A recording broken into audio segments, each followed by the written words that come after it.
you hear me? I hope you can hear me, because I've just been crawling around under my desk, trying to plug everything in. Ah, phew. Good, good. I replaced my desk today with one of those, like, uppy-downy ones, so that I can work whilst standing, you know, being healthy and all of that. But it meant unplugging everything, and of course, nothing reaches. So, like, when I lift the desk up, like, the mouse and keyboard just gets slowly dragged off the desk. So some extension leads are in order.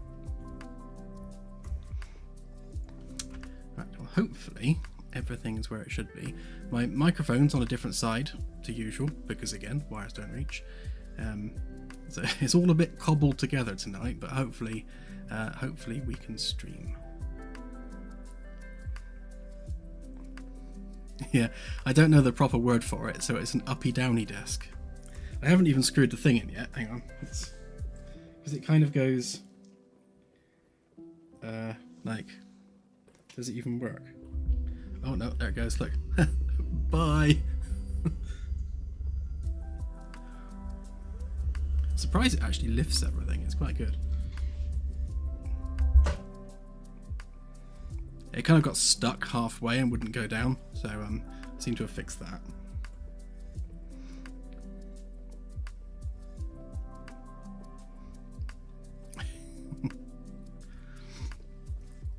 Yeah, it wasn't that expensive. I just got some legs from Amazon.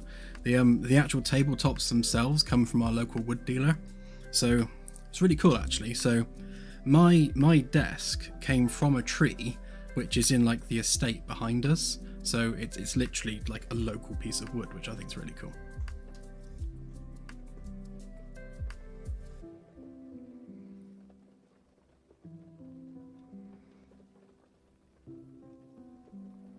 Yeah, I wouldn't want to go in a lift this slow. It's like super slow. Right, so as per usual, let's have a quick look at what I've been up to.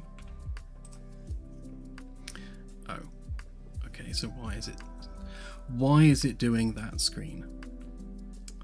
Interesting. So of course, I've moved everything around, so the window capture is probably capturing the wrong window. No, actually we don't want to do window, do we? That one? No. That one? No, that's you. That one. There we go. Pick a screen, any screen.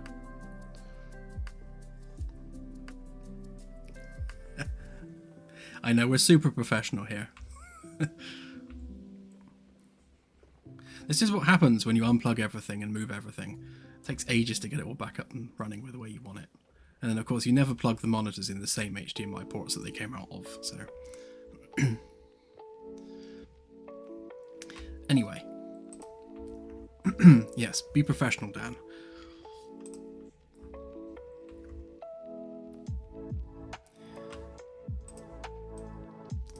It's not an LCARS, it's a UNOS.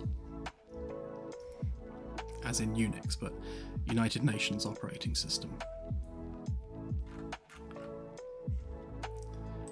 I'm going to grab the one underneath a minute if I can. They're not going to let me. There we go.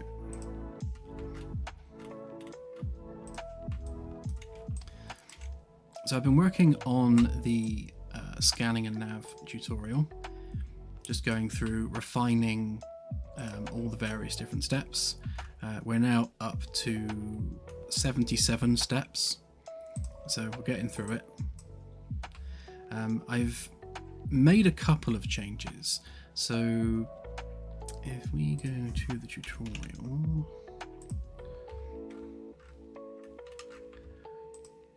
which one are we on? So on the, hang on, let's get the right modes. There we go. So yeah, so basically on here, I've reworded some of the bits and pieces so that it's referring specifically to a sector rather than galactic coordinates. So rather than saying focal point, which is what it said before, focal point was always a little bit vague and difficult to understand. So I've reworded some of this just to relate to a specific sector of space. So you are picking a sector, you're not picking a focal point. Just that wording makes a bit more sense. I've renamed one of the arrays to an SCMI array, which is a space-time curvature mass inferencer. And what that does is it infers the presence of planets and stars by the mass having an effect on the curvature of space-time. That's how they work. So I've added a bunch of that stuff to the tutorial, just a bit of background lore and verbiage.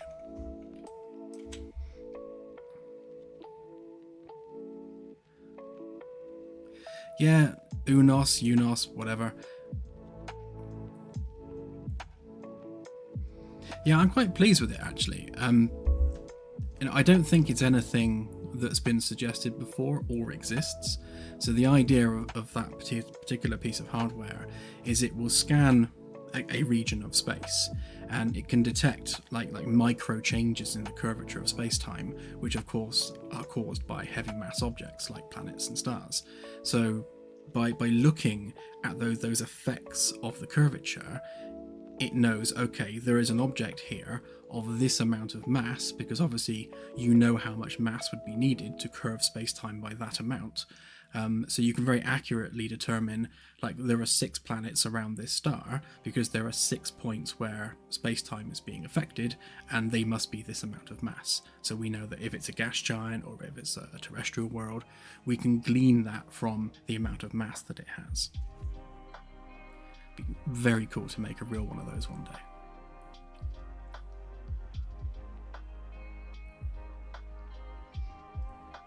Yeah, that'd be really, really cool. If we could invent something that actually did that, that would be amazing.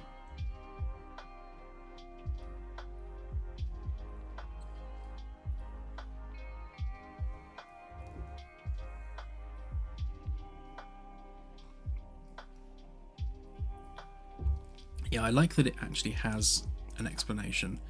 I don't want to just do sort of hand wavy, yeah, it just works kind of thing.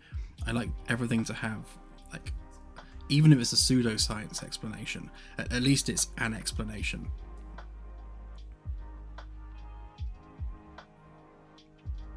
Yeah, true, we do. I guess this is just that on a greater scale.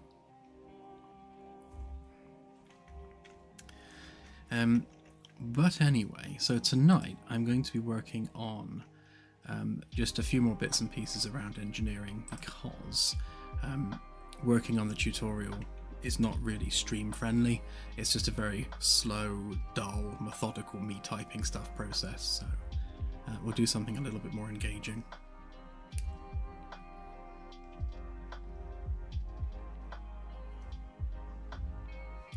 Assuming the shader compilation lets me.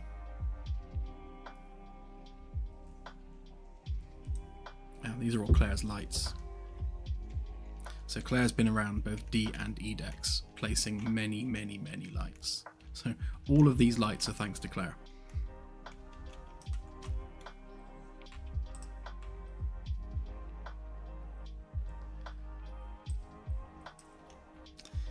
Right, so we don't want that level or that level.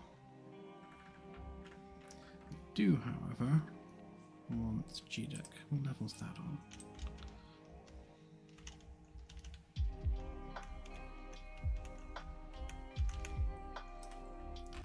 I'm assuming that should be on F deck interior walls.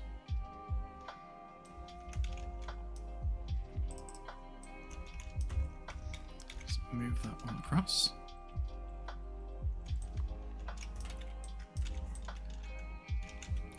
Which means these ones should be on G deck interior walls.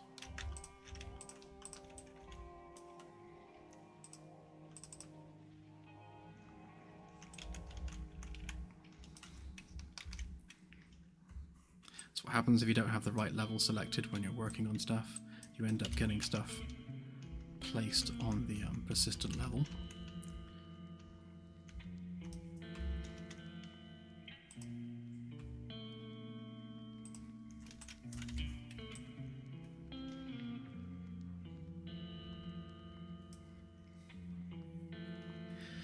Yeah, So interesting question. What I want to do is, once we've got the website all set up and that website database backend is connected to the game properly, we want to set up a system whereby players register a vessel and they then have a unique registry number for their vessel, basically on a first come first serve basis, and then discoveries are attributed to that vessel rather than a particular player, because if you have a player crew who will serve aboard the same vessel, obviously we want that ship and crew to get the credit, not an individual player. And it would be on a per system basis, not a per sector basis. But that's something for the future that we'll be looking at.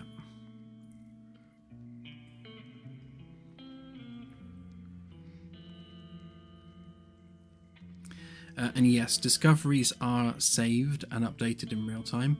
They are part of your save game.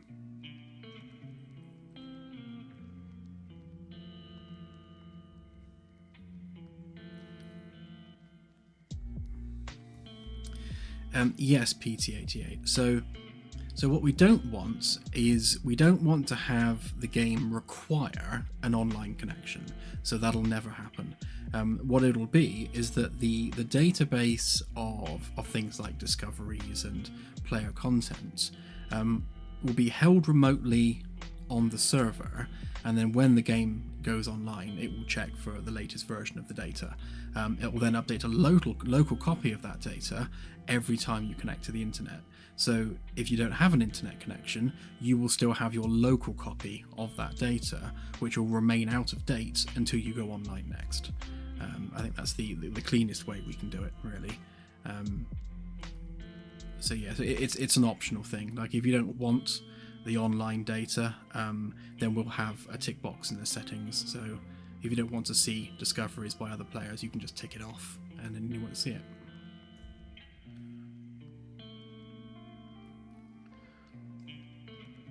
As real life as we can make it, yeah.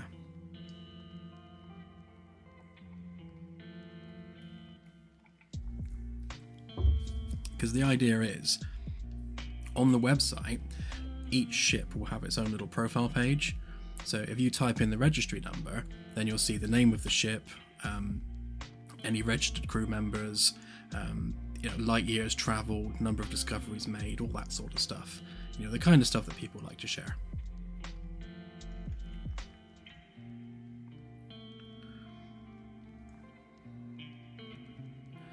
Basically, and yeah. And the same will be true for backer systems as well. So the backer systems will be stored on the remote server, but also held locally. And again, the local copy will have a version number, and if your version number is out of date, then it will pull across the latest copy of that data. And then if you disconnect your internet connection, you'll be playing with whatever the latest copy it is you have.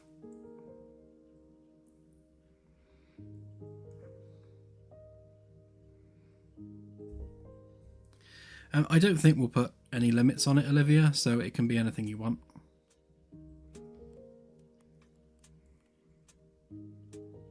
I imagine we'll have maybe a prefix and then a set of numbers, but we don't want to be too restrictive with it.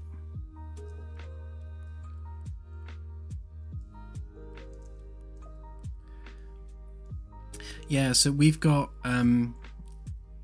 ECS, which is exploration class ship. We've got XCS, which is experimental class, and then we've got like CCS, which is carrier class. So there is a few different versions of that. We haven't finalized the list, but yeah, there will be a set list.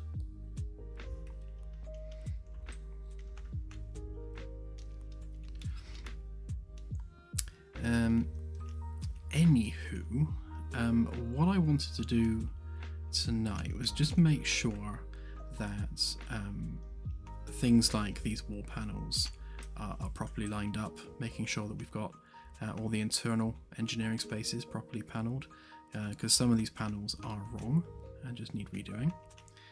I think other than that, it's pretty much ready to go. I need to have another look at the collisions on these stairs because the nav mesh isn't drawing, which is causing us some issues with the tutorial and it not pathing properly. In fact, if we have a look there, you can see that the nav mesh is still struggling to get down those stairs. And last I looked, I think we were using a nav mesh, so a collision mesh that had like blockers between the steps, and that's what fixed it last time. And I think we need to go back to that because having the gaps is clearly causing it to have some confusion when trying to draw the paths.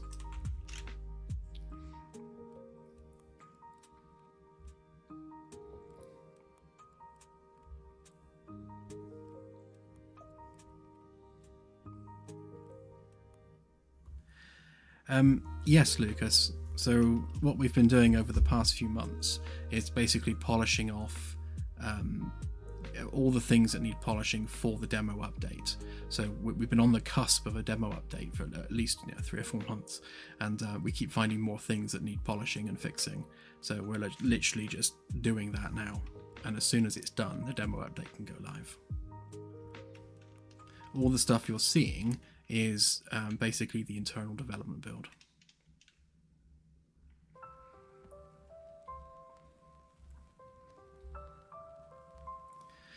Yeah, so rather than having a global prefix there, Patrick, we're having a class-based prefix. So, like in Star Trek, for example, everything's NCC. But rather than doing it like that, we're doing it more like the real-world military, where every ship has like a purpose-based prefix.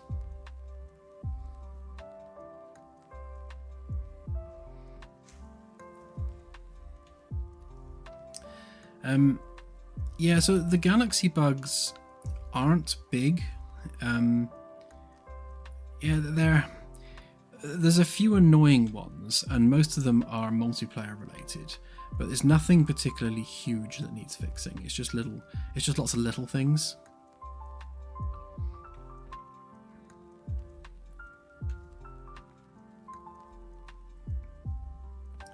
Will Earth be a united planet?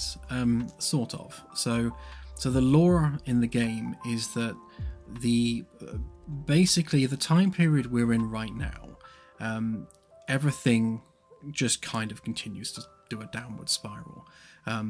Environmental disasters get worse, political tensions get worse, and essentially it gets to the point where Earth is on a tipping point and it's deemed that United Nations is not fit for purpose. So the existing United Nations Charter is completely ripped up, and a new United Nations is formed, where no nations have veto power. It's all based on a voting system. So basically, it's like the General Assembly of the United Nations, but that is the United Nations. And the idea is that every signatory nation lends some of its military power to the UN Security Council, and the UN has basic oversight over every country on Earth. So individual nations still retain their national identity. So like England, for example, still has English traditions and English currency, and all the nations of Earth are still retaining their borders and retaining their identities. But any matters that have global impact are under the purview of the UN. So things like human rights violations, environmental issues, the UN has final say on all of those things. So there is that kind of oversight from the UN, but countries look after their own affairs individually. So each country has their own army still, for example. So it's kind of a united Earth. It's more united than it is now. But still, not a one world government or anything like that.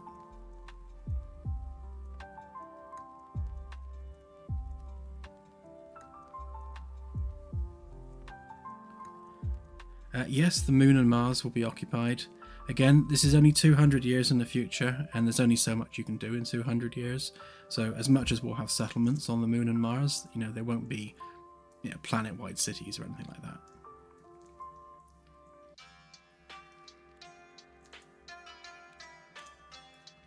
Yeah, I have put some of that to paper, Olivia. I need to really kind of finish that off and flesh it out and go into it in a lot more detail. But yeah, so the basic high level of it is the existing UN Charter is ripped up and a new one is created, which is a lot more equal in terms of shared power across the world. And when they form the UN Space Fleet, the UN Space Fleet is a reactionary measure to individual nations essentially weaponizing space and putting their own naval vessels in orbit. So the UN Space Fleet is kind of formed to make sure that they retain that level of oversight throughout the Sol system.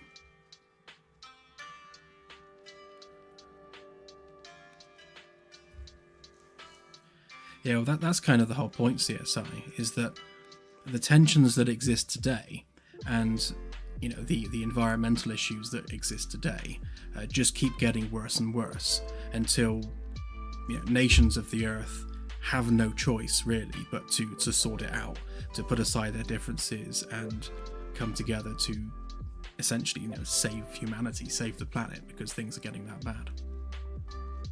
Although none of that's been kind of properly written yet, so that's like the high level overview of the lore behind the game, but we haven't done the detail work on it.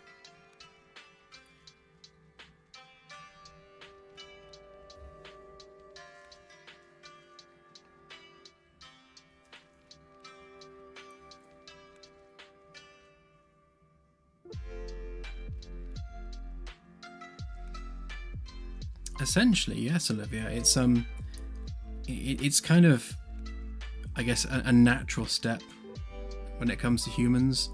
Once we start colonizing an area, the military's never far behind. So as individual nations stake their claims in parts of the moon, parts of Mars, maybe a particularly valuable asteroid, as those things are done, I guess you're looking at frontier times again at that point, then obviously the army then follows to make sure that security is maintained and that sort of thing. So it's just one of those natural things that just happens. But that's what spurs the United Nations to have its own space fleet, to make sure that those actions are still, there's still some oversight over those in-orbit actions. But again, all of that needs fleshing out and writing down properly. Which we will do at some point. It's on the very long to-do list. Right, let me just re-export this collision mesh with that ramp re-exposed.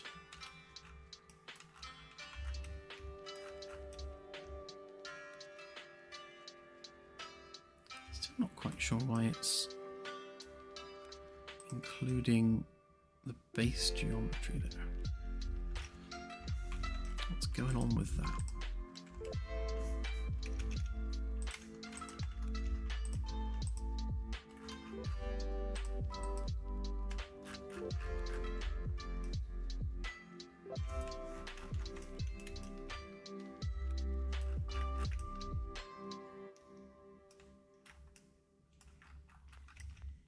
That's more like it.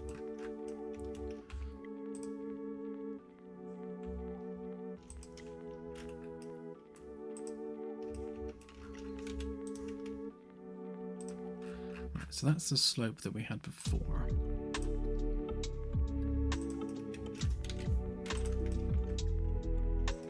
Just making sure I haven't deleted anything that's needed.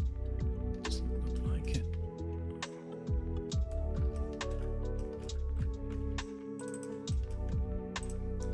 Right then, so if we re-export that with the ramp, hopefully that will sort out our collision mesh once and for all.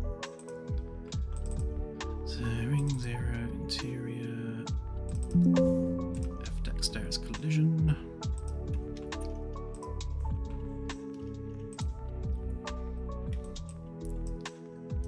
Okay. So this is a temporary solution to the pathing problem.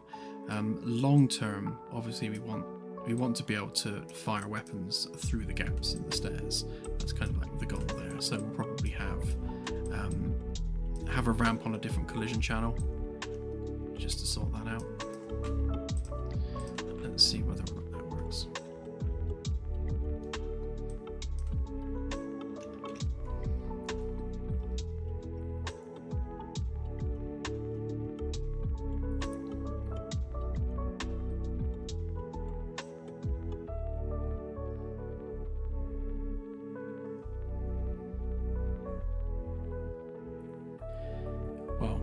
Yeah, so if we're talking about the game as a whole, as Claire says, it's a very low percentage.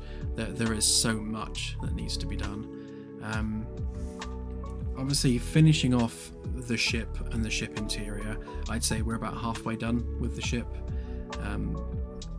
It's not going to take an extreme amount of work to flesh out the internal geometry and the rooms and everything. That's fairly straightforward, but we also need to build the engines properly, do all the code work for simulating the engines. We've got to lay all the pipes and cables and things for all the hardware. We need to do the shield generators, the RCS system, basically all of the different hardware components that make up the ship simulation. All of that needs building properly, right down to the FTL ring as well, because right now that's just a placeholder. So there's a lot of technology-based stuff on the ship that needs to be built, and that's what will be like the final vision of the fully simulated ship. That aside, the rest of it is all the various different player roles. So obviously, as we've taken a role-based approach to the gameplay, each role has its own tasks and gameplay elements that are role specific to that role. So all of those need developing. We've got alien derelicts, which is ships and stations. Those need to be implemented and be essentially built as like standalone dungeons. So if you think about a game like Diablo, where every time you go to a dungeon it's different because it's all procedural, we want to do something like that with derelict ships and stations, so everyone's unique and procedurally built. And then of course there's the big one, which is planetary landings, and doing full planetary surfaces. So there's a lot of work ahead that still needs to be done, and we're just doing it one step at a time. Although I do want to start with planetary landings reasonably soon. I really want to get my teeth into the procedural generation of planetary surfaces. It's something that I'm super excited about, so I will be getting onto that sooner rather than later. Let me just build these paths a minute.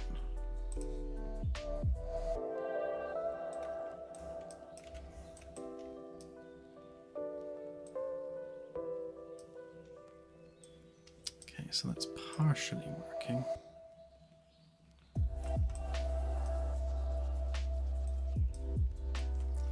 So interestingly, what happened before is that after I've updated that mesh there, it didn't properly update on this mesh until I removed it and then put it back. So let's remove that, save it. FDeck stairs collision.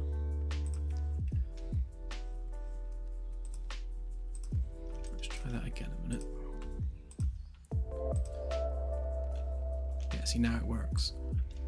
I'm pretty sure that's an engine bug, but yeah, it does fix the issue.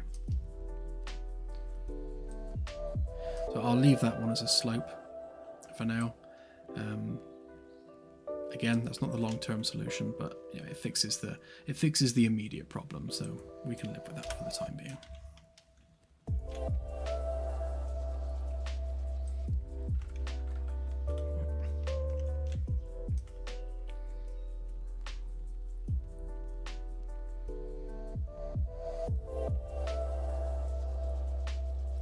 Eventually, Olivia, yes, because one of the things that we'll have right now is, because we have a collision surface running down the stairs as a flat slope, as much as the player capsule will glide down there nice and smoothly, the foot IK will collide with the slope as well, so you'll have the feet hovering in midair, which is less than ideal. So we need to make sure we've got a different collision channel so that we can have the feet properly stepping on the steps whilst the player capsule is still sliding down the slope smoothly. And again, a separate channel for shooting as well. But yeah, well, once we add weaponry, we'll sort that out.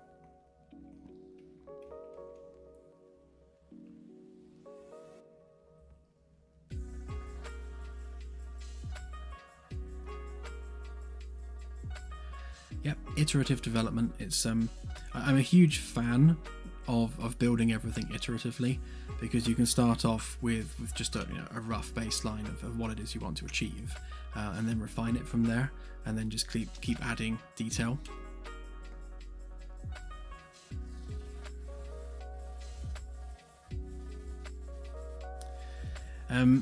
No, so you won't be able to take control of abandoned stations and things.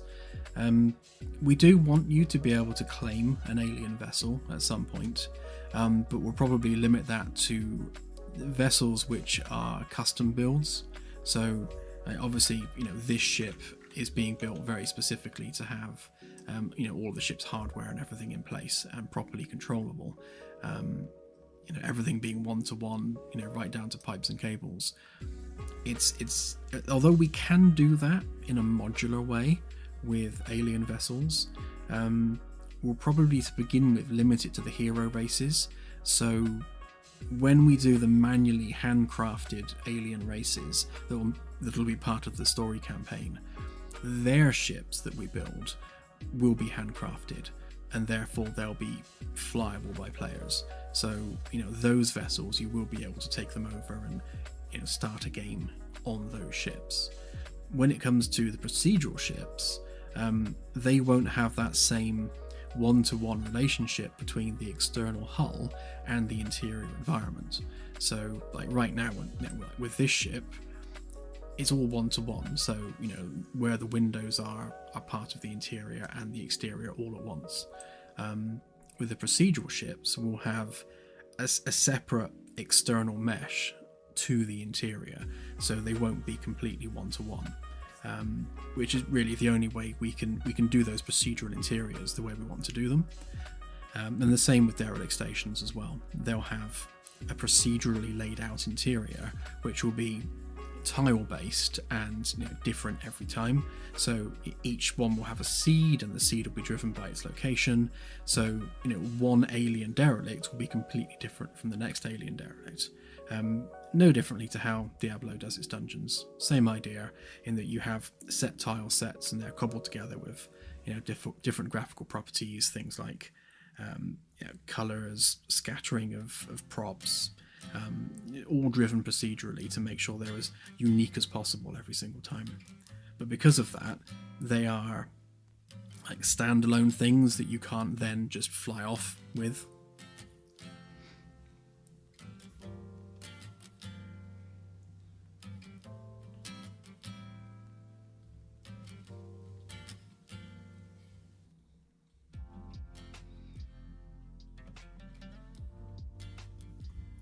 Yeah, that would be very cool, Olivia.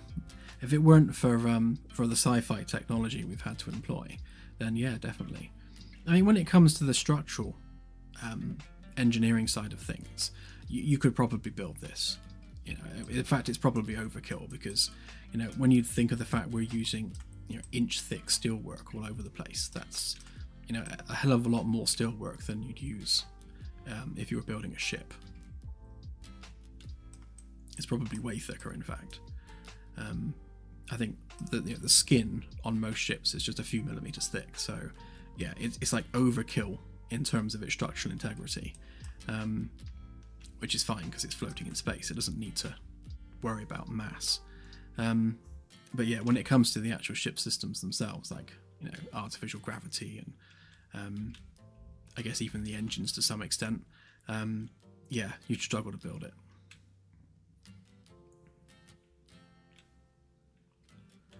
Yeah, the lore behind the game is that this is very literally mankind's first ever deep space exploration ship, and even then it's an experimental ship. It's well, as your username might suggest, it can be likened to the NX-01.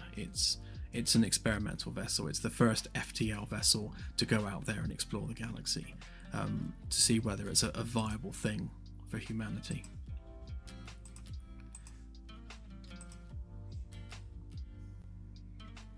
The Pathfinder class will be the proper, famous, 5-year mission kind of thing.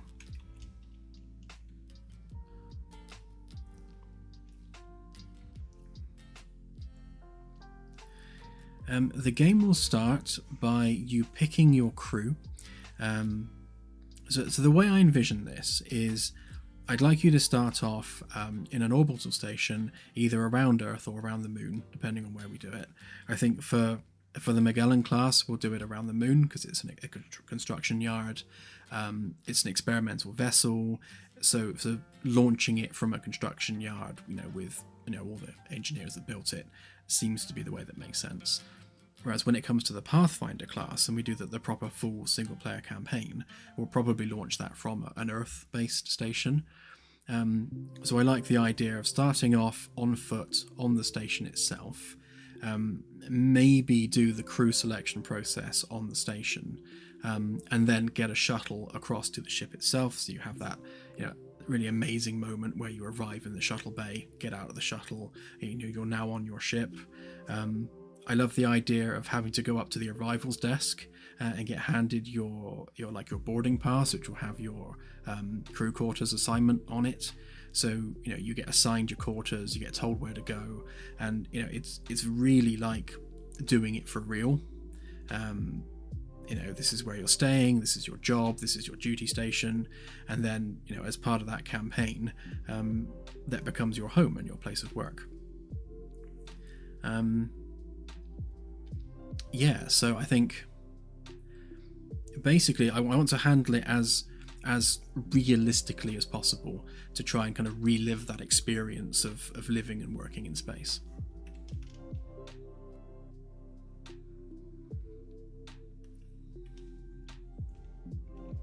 Yeah, funnily enough, we actually wanted to make physical versions of, I guess, like space licenses.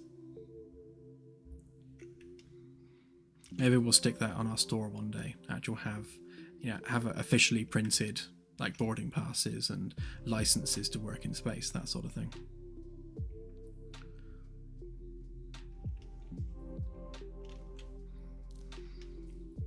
Right, what was I doing? Let's see if we can fill in some more gaps. I think most of it's done, but we've got a couple of little bits. Like we've got these door frames and those door frames. I think, oh yeah, and those door frames. I've left the door frames till last because they're a pain. But everything else should be done, dusted and ready. Oh yeah, and those door frames. Right, okay. Let's get that done, and then we can sign this off, ready for release. At least this bit.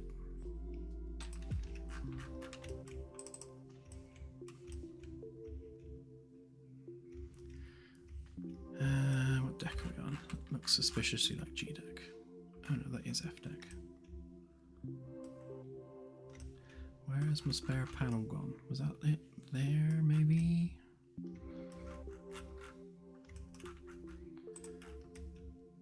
Oh yeah, that's the one.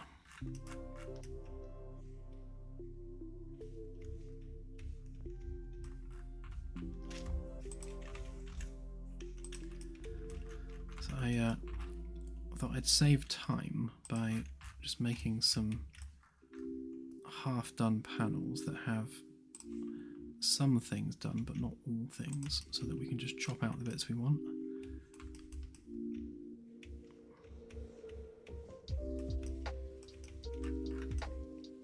So I think that one... getting stuck in the ceiling. I think that one's going to need the white bit redoing.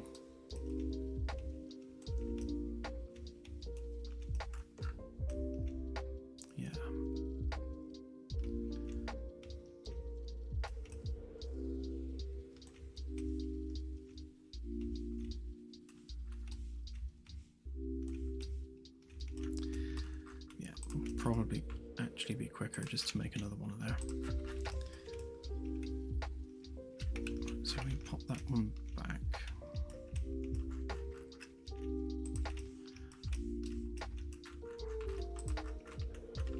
And then we'll use this one.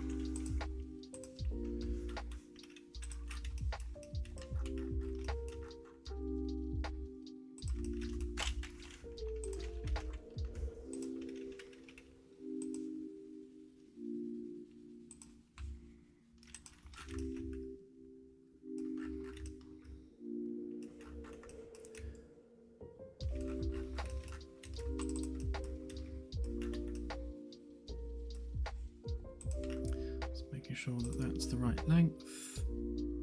That was 5.5, so we want that to be 6.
Weld that back up.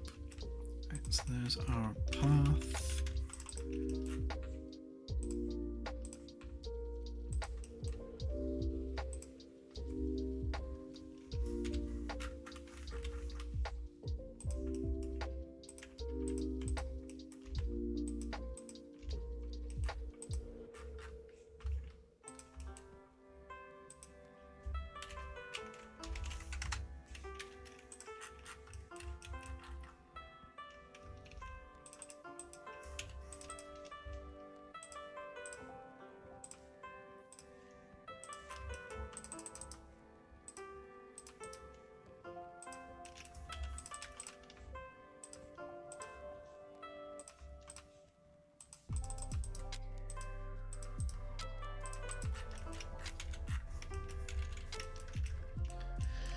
So we take our door template from here,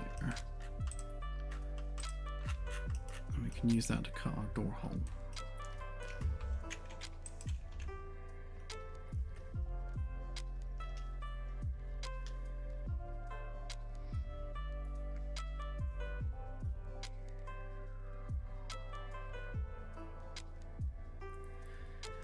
The labs will begin to be fleshed out as Claire's just said. So as we go from patch to patch, things will be fleshed out pretty much on a as needed basis. So when we develop a piece of gameplay that requires a science lab, then we will flesh out that lab accordingly, as that role requires.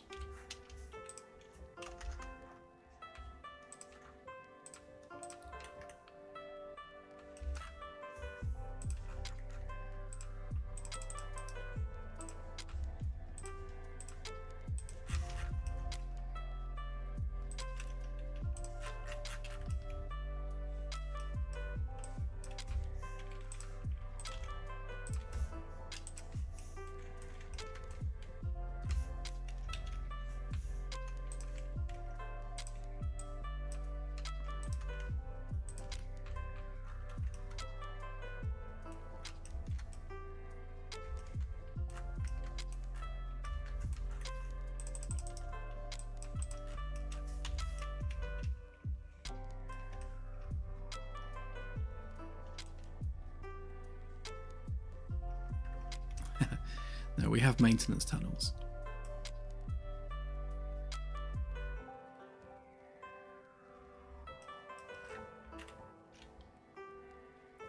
The crew quarters will be like basically like hotel rooms. So each crew member will have a personalized quarters, so you won't have to share.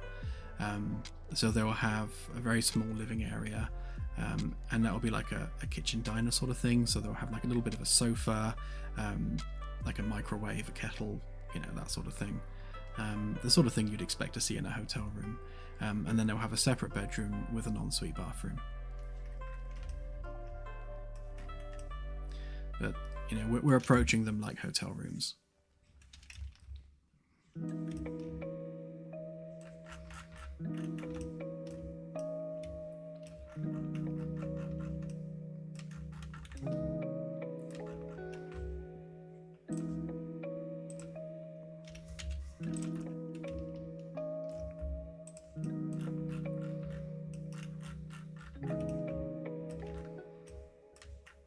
Yeah, definitely more upmarket than uni accommodation.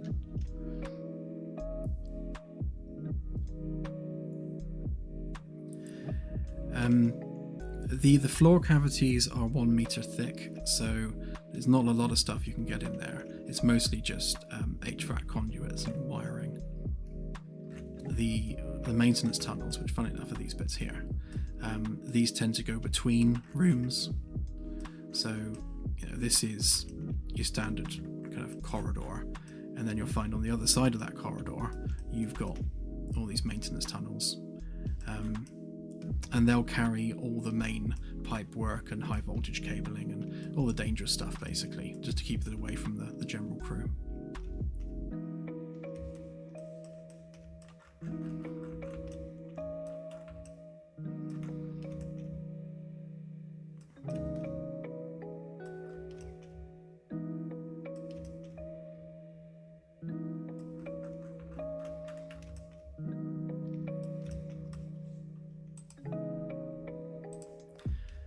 So we want to make sure that we leave enough room on this edge so that when we do the rubber backing, it's not like coinciding one of these edges here.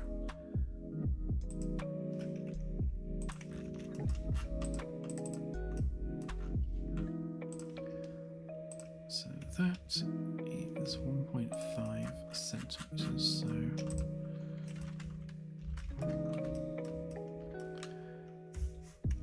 let's get rid of these end bits a minute.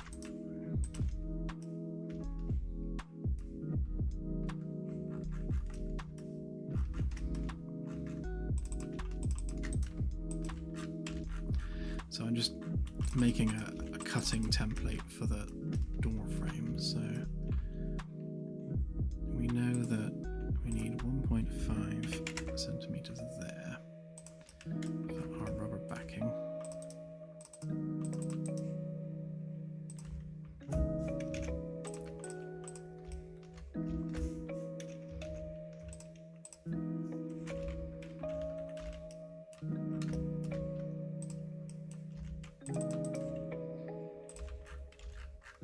Let's get rid of these extra faces because they will mess it up.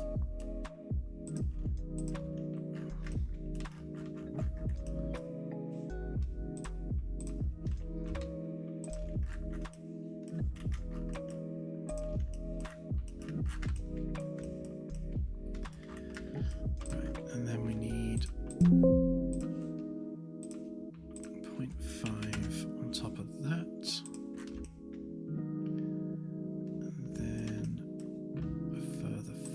For the width of the white bit from there, which means we don't need that face there. Okay, so we'll get rid of that and that. That. And that.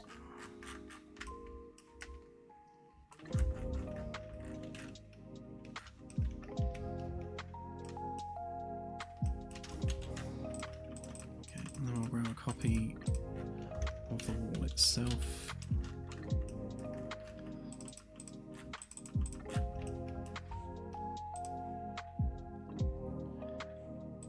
that one there.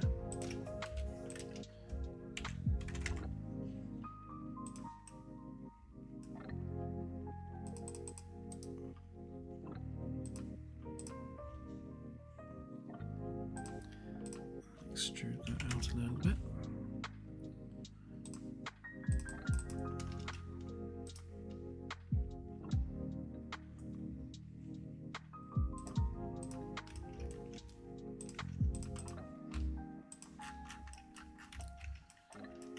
Okay, so that goes there, that goes there. And then we need an extra 0.5 there as well.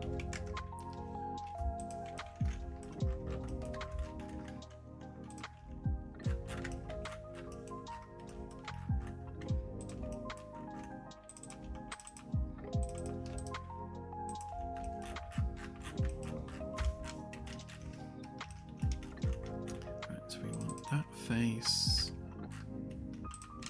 that one, and that one.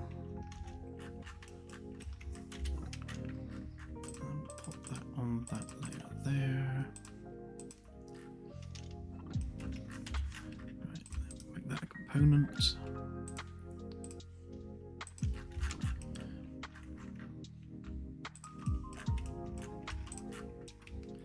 Copy that up so we can work on it.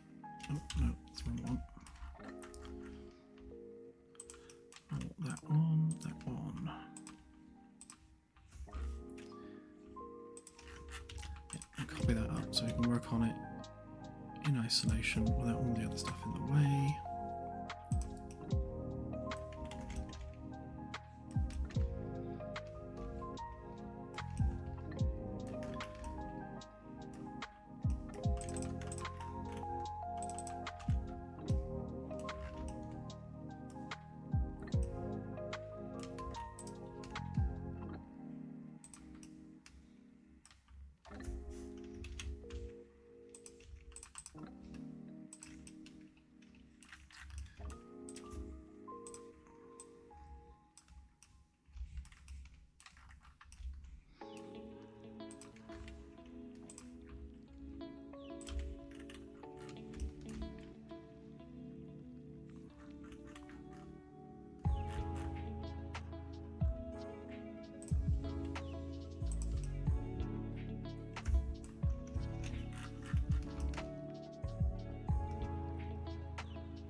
Autosave ruins the day.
Trying to get my head around what's going to be needed here. So that should be the backing for the white bit, which means technically we don't need those bits.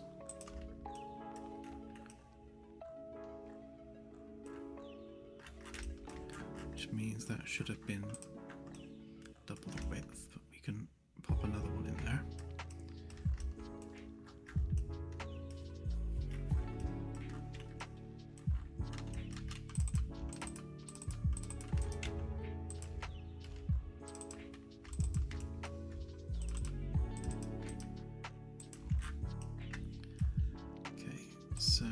from there to there should be 4. 4.5, yeah, so that should be 0.5 wide, so we just need to thicken that edge. But that should be flush with the door frame.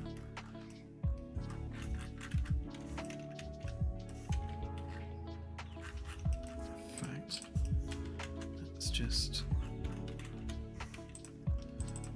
take a copy of the door frame just so we can see what we're doing. So if we copy that up 600,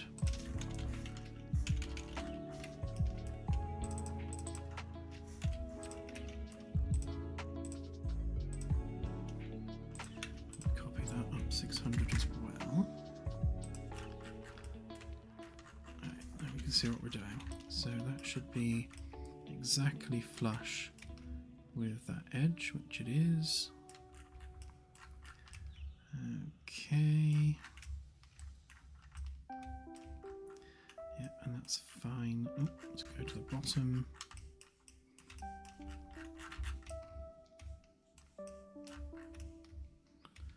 Lost it. Where'd it go?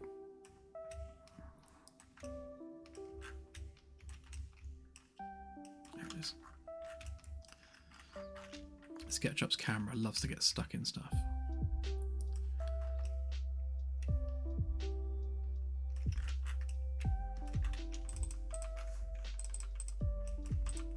Alright, so technically that bit's not needed, nor is the other bit.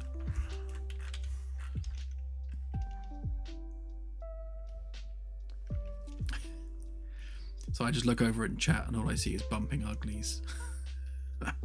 Never heard it called that before.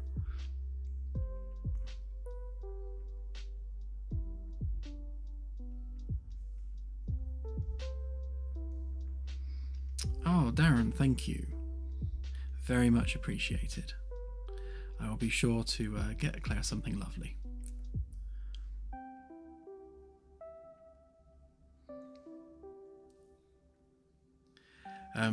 But yeah, there will be no bumping uglies.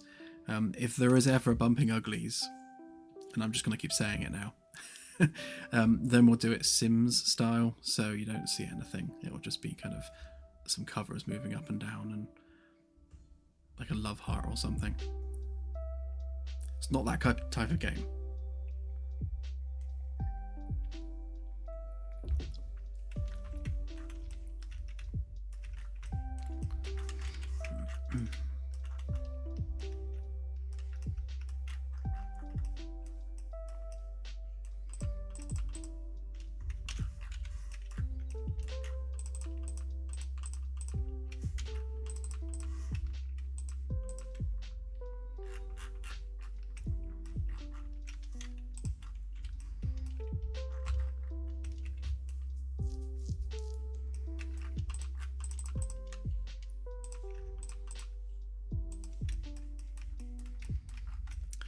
F-deck.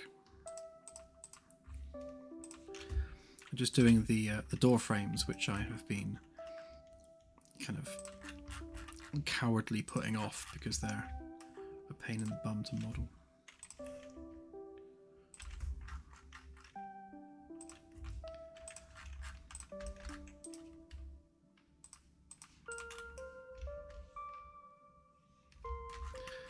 Right, so that should have given us our 4 centimeter gap along there, which is exactly 4 centimeters. Okay, so that bit can go. And actually, no, it can't, can it?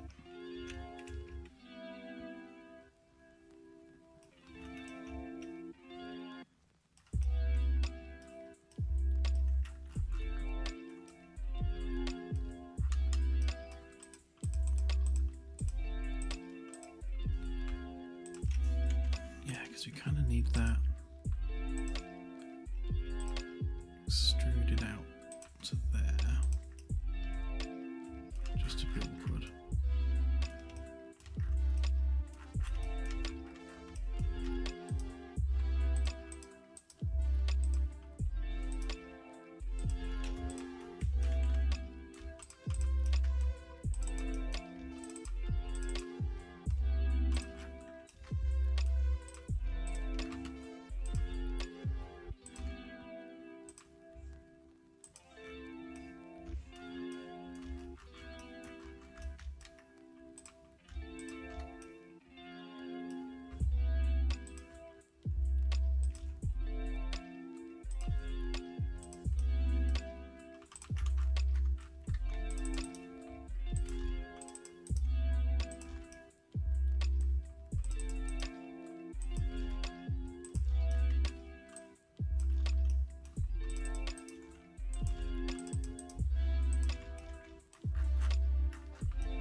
Okay, so that should be all the various layers of everything. Let's remove those edge bits there.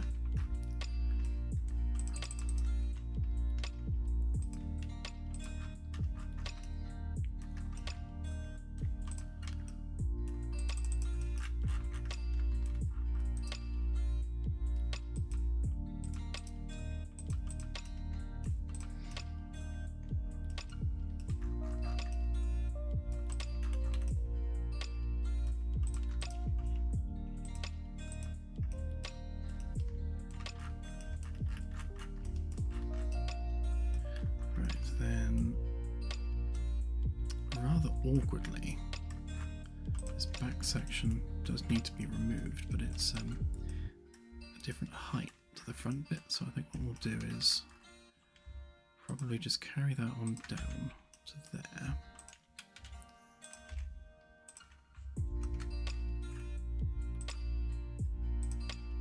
And just remove that side.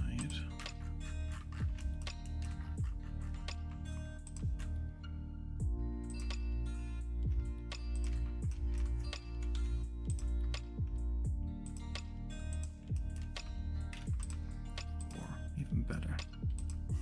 Just do that.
That's why I hate doing door frames, they're very fiddly.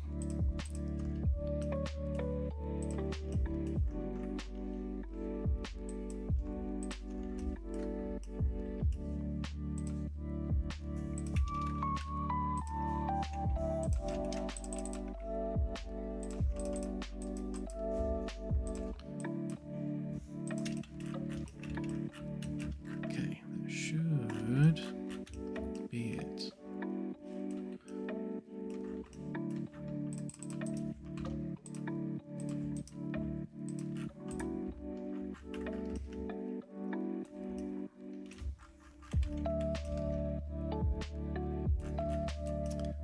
No weird faces there.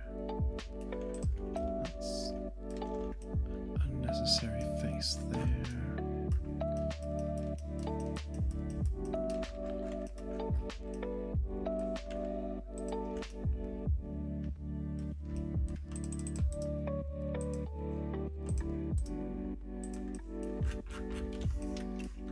Okay, sorted.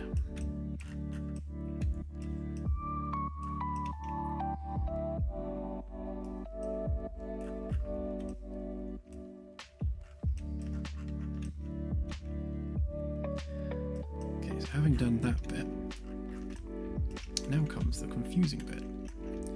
So I need to basically round off the foot. So we need to do what we've done on this one. Come on, camera.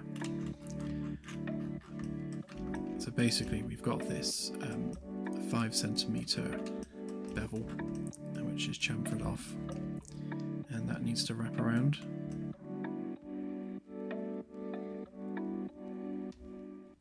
I've added an edge on that one there, which I might need to do with the other one, but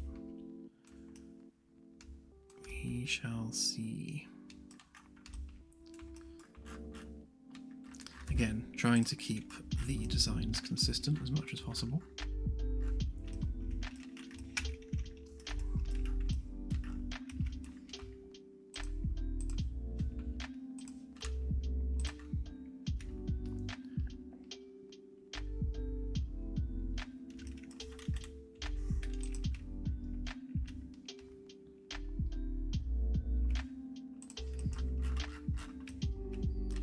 Yes, that should be a 5 centimeter bevel with a 1 centimeter chamfer around it. So let's do that over here. If I can find it again. There it is.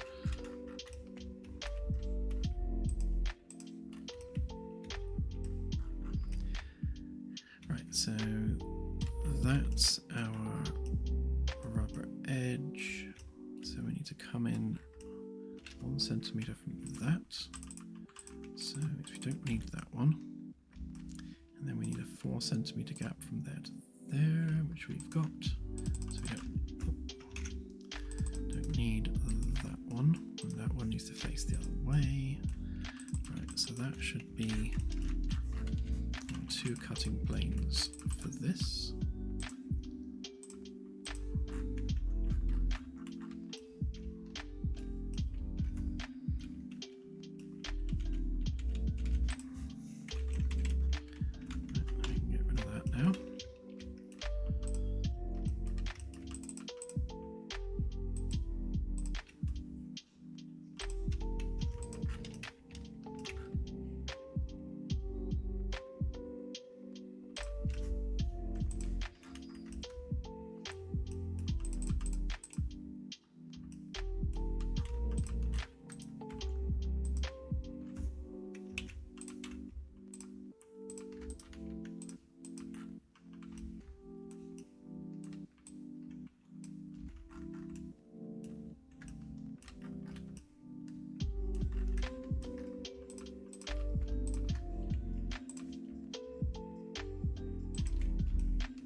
Thank you, Firstus. Very much appreciated.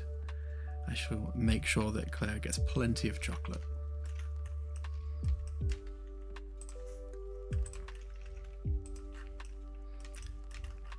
To be honest, I haven't eaten any chocolate today at all. I do have an Easter egg. Claire bought me a lovely Easter egg. What was it? Can't see. Fruit and nut, I think it was. It's very nice. But I haven't actually had any yet.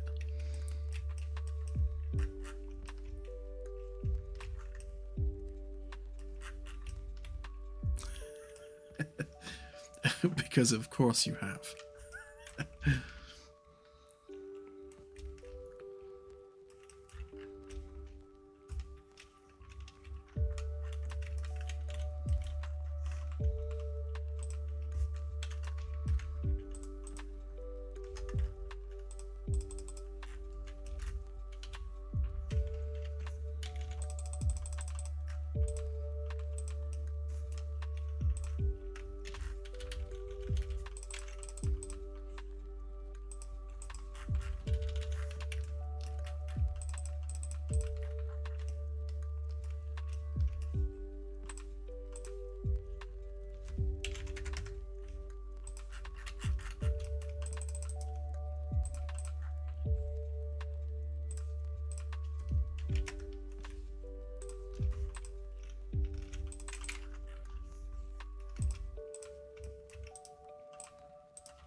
So there's the basic door frame.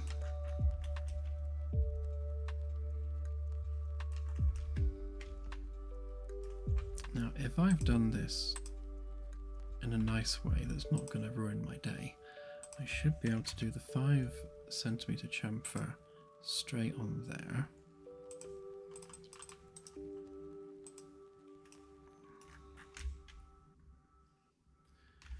Okay, and then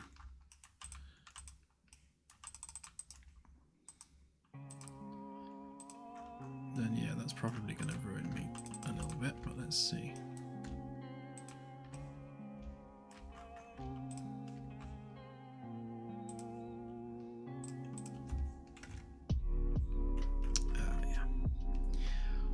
Yeah, it's not going to like that much. Basically, these edges here are too close together, which is unsurprising given the width of that. We'll just check, however, so that's showing 3.5. Do we also show 3.5 on this one? Just to make sure that we are being consistent.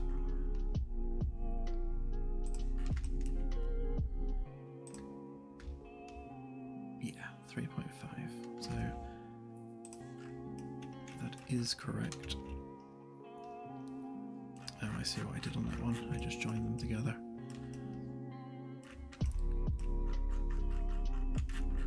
Essentially, that's a bit of a cop-out, but it works.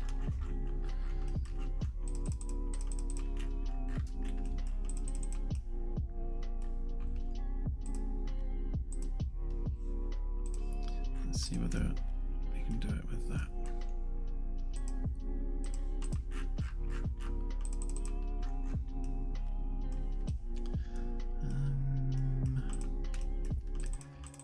I think for the sake of making this easier, I think if we group that up separately a minute, so that when we round off the edges, we're not rounding off too much stuffs. Although I suppose we do want the back bit rounded off too, don't we? So really it's just, I guess it's just this bit we don't want to round off. Or maybe that bit, yeah, so.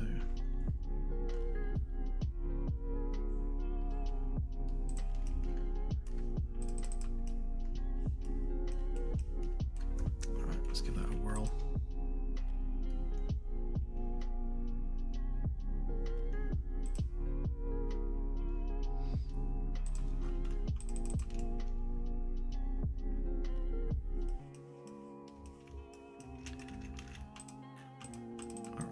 Just exclude that one.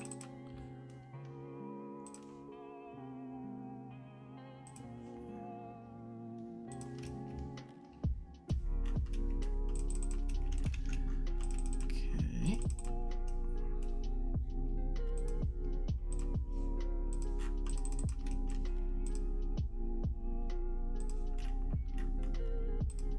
How wide's that edge?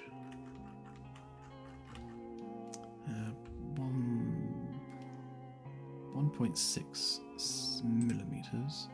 That's 2.3 millimeters. So if we set that to 0.25, that gives us that, right? Change that to 0.3.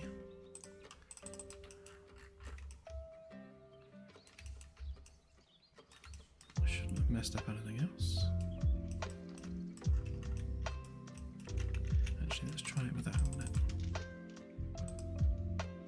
No.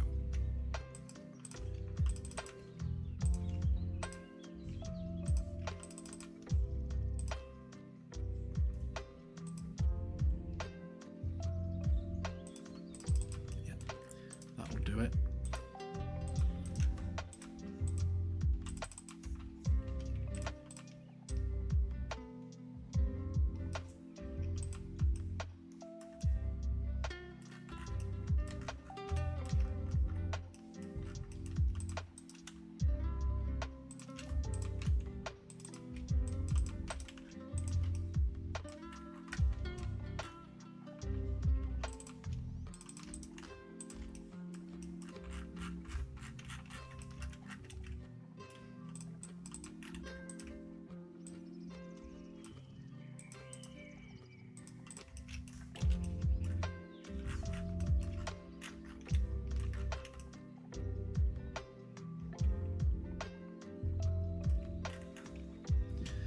Okay, so that's our finished door frame, apart from the bolts and the handrail.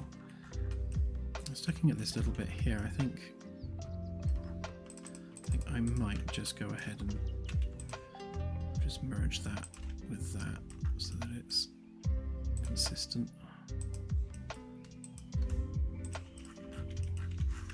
Because the gap from there to there, that's actually exactly 1 inch, which is the thickness of the floor. So this rests on top of the floor tile anyway, which means that would technically be in the way. And it looks neater if it's joined together.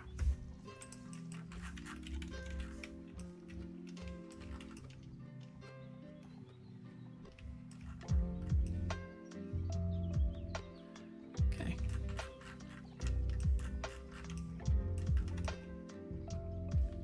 Wasn't too painful.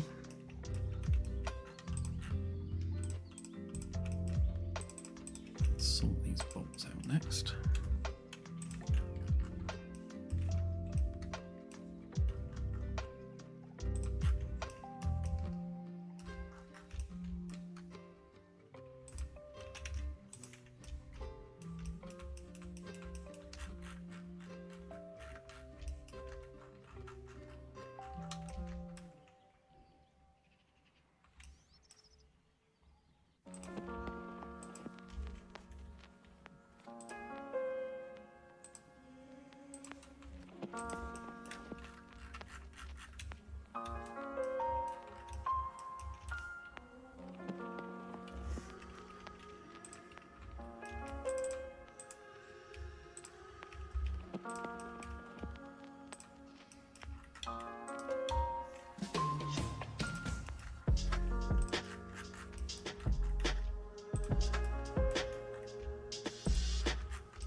Yeah, back on the Fanta tonight.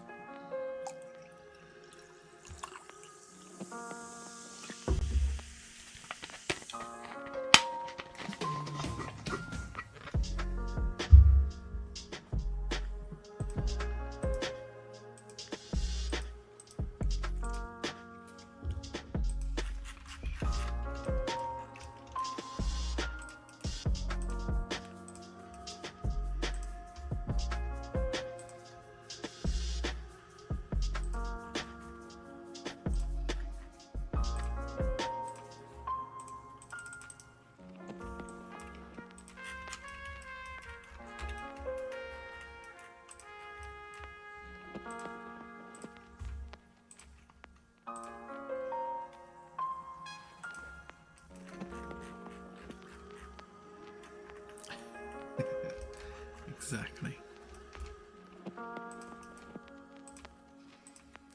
How is Jonesy getting out of the ship? I'd be interested to see what path he's taking.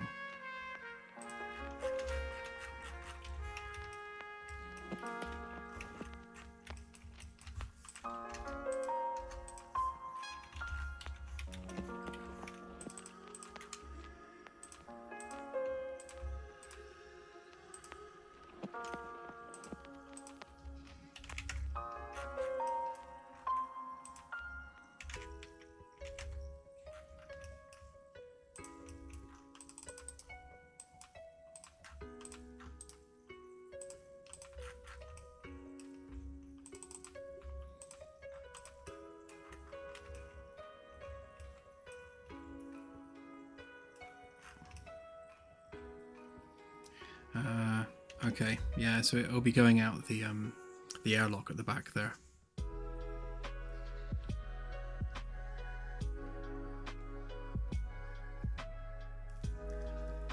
The current demo is Tech Demo 2. We did have one a long time ago before that.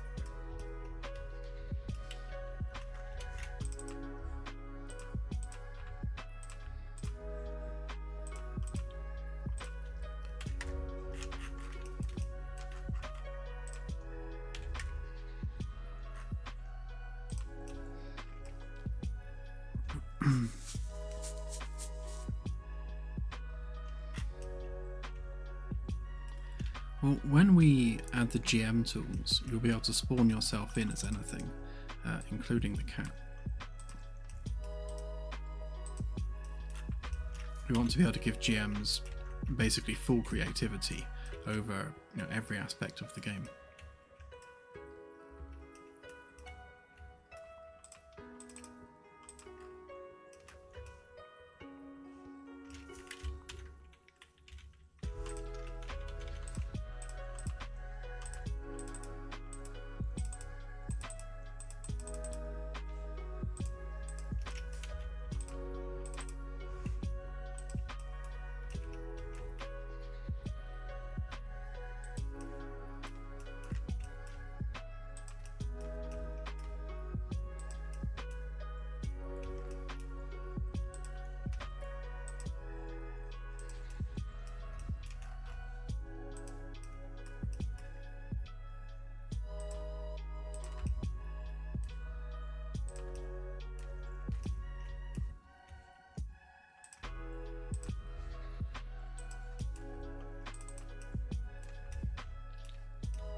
No, actually, I think I've just done that from the wrong place.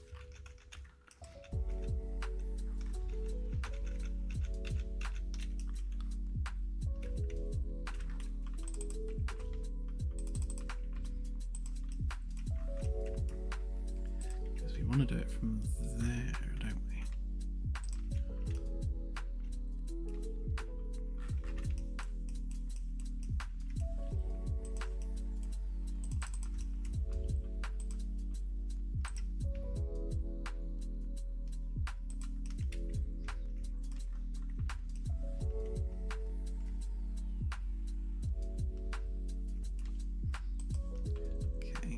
And then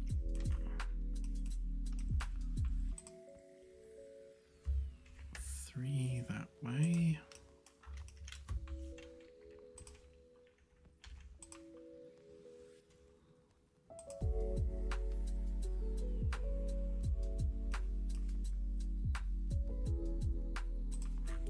Make it perpendicular. Same with this one, three that way.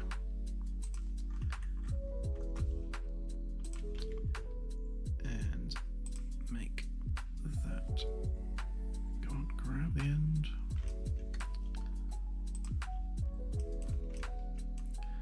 Make it perpendicular to that edge.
Hey Alfie, how you doing?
Okay, let's get that imported.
Checking the geometry is sound, nothing's protruding.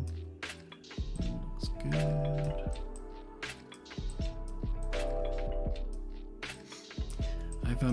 I've held off doing the control panels for a minute because I want to standardize the height of them and everything and the size.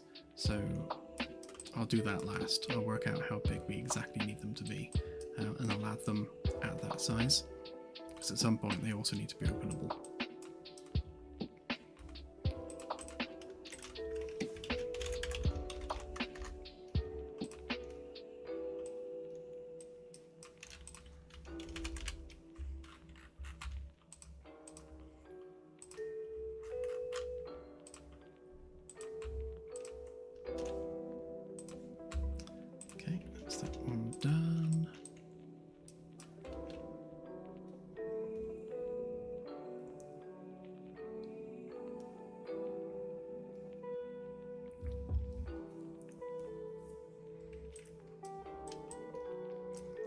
Yeah, I remain optimistic, but Claire is right.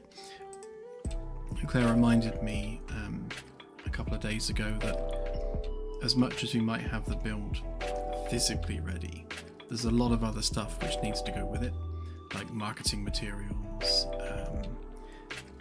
updating all the social medias, writing the massive year-long patch log that's going to go with it as well. There's a lot of kind of non-build related stuff that needs doing to put the build out. Stuff that I like to avoid because it's paperwork and I hate paperwork. But paperwork is one of those things you need to get done.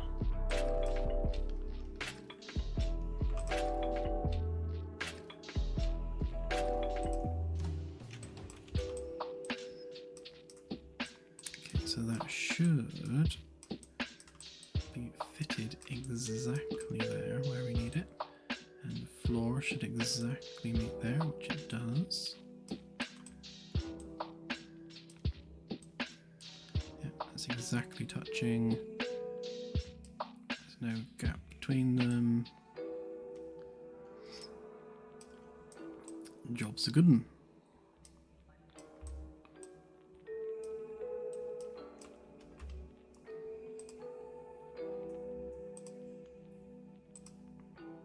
Fortunately, because it's essentially the same panel as that, we don't need to reposition the label.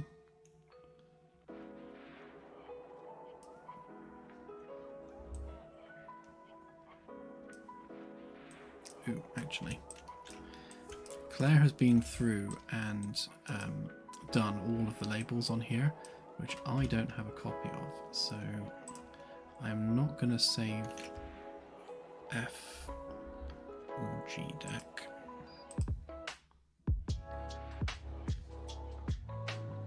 Yeah, we'll save those though.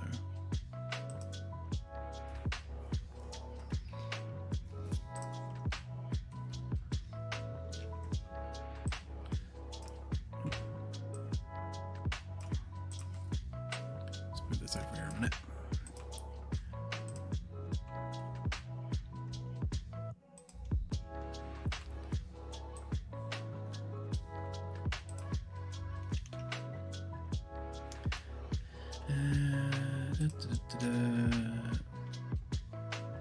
Yeah, that can stay, that can stay.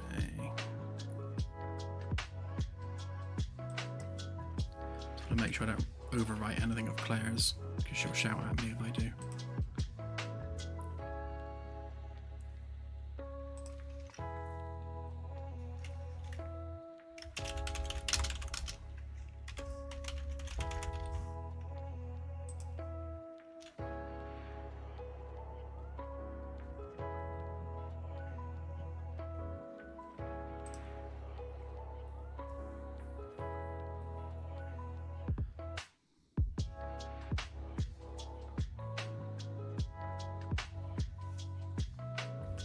I do keep saying that we need to get Claire on the stream. I'm hoping we can get her on board when we do the next bug fixing stream, which would be quite nice.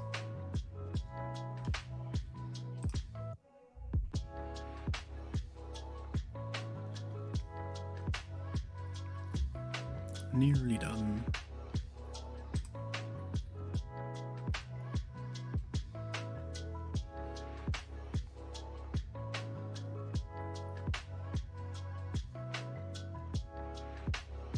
Yeah, exactly that, Frustus.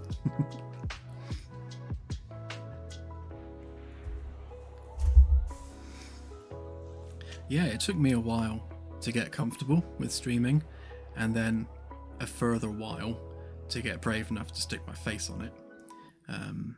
But now it's just like, whatever. That's true, we have had wild Claire sightings.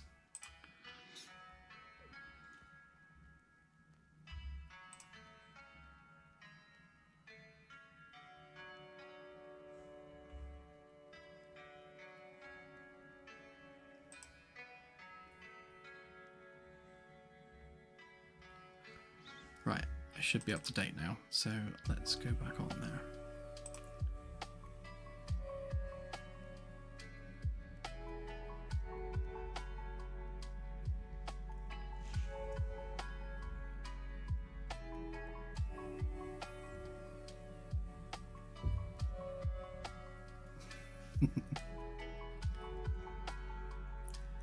true. I mean, does Claire really exist? That is the question.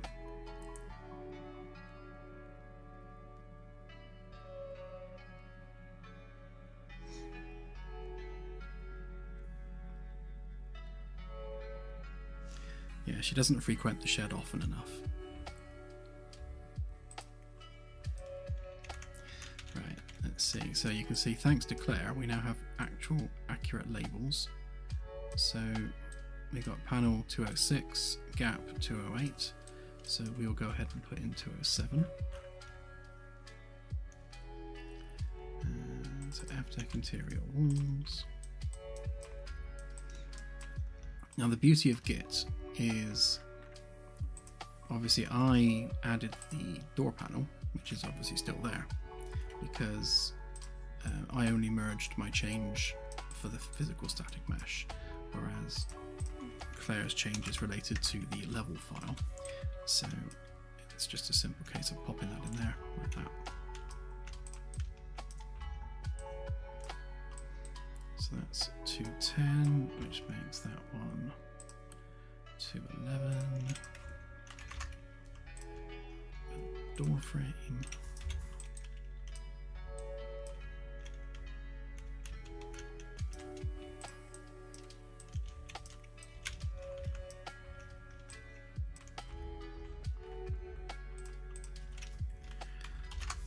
.207, put the door frame, and so on and so on.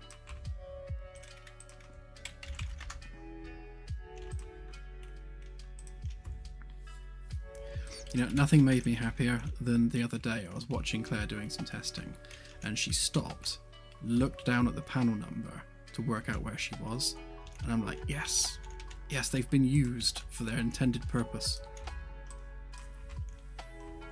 Mission accomplished.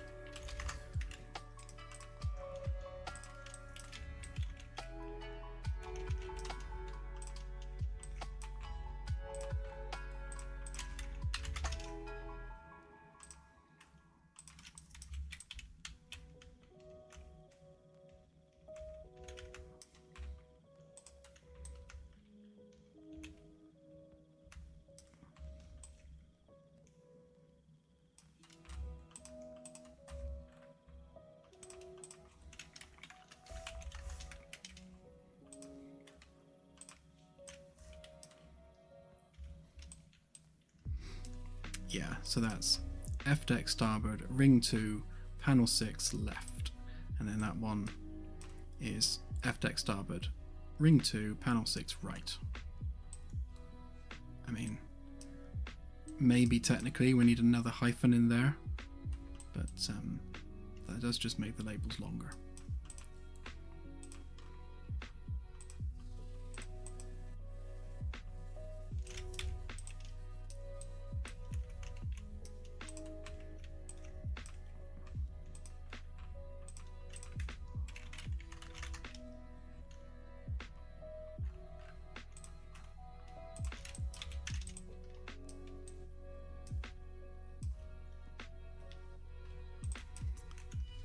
That is true.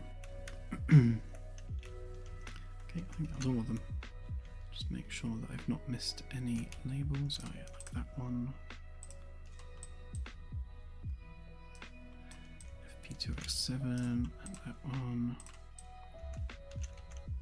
Yeah.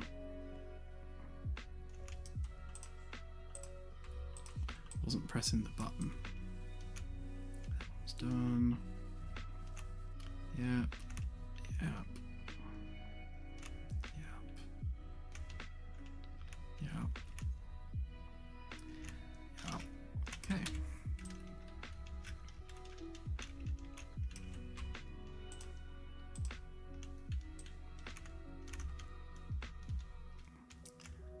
Okay, good.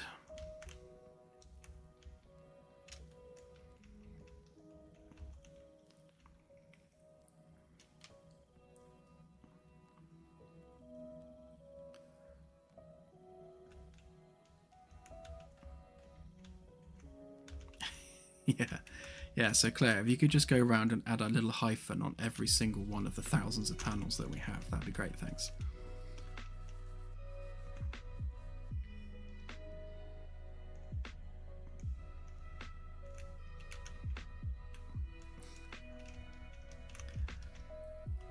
I guess that's kind of hard to miss.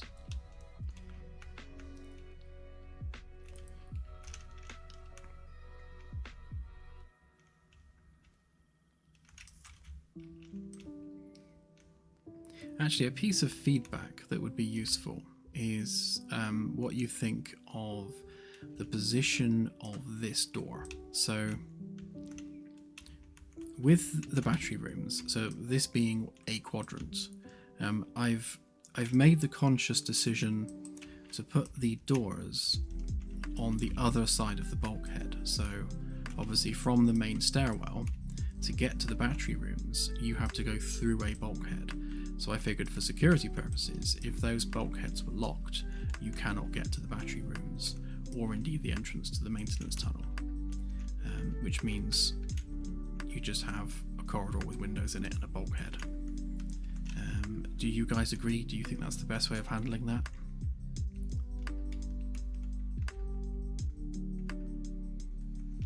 Yeah, very true, short stuff.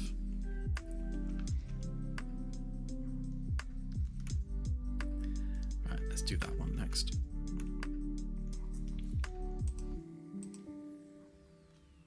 Hey, Jim.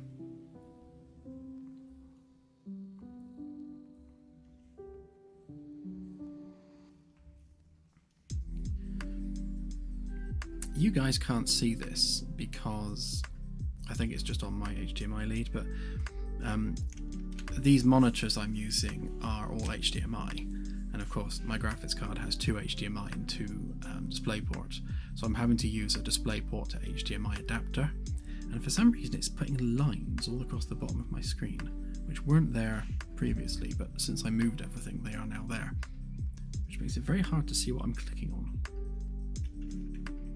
Either that or I broke my monitor, one of the two. Hang on, let me give it a wiggle.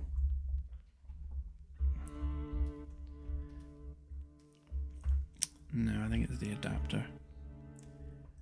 I've yet to have a passive HDMI to DisplayPort or vice versa adapter that works. They've always got some kind of an issue with them.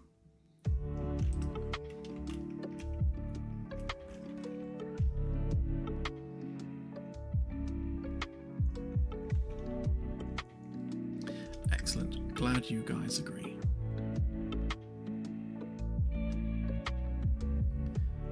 Yeah, I did try reseating them. I also swapped the ports on the graphics card, but it does seem to be the adapter that's faulty.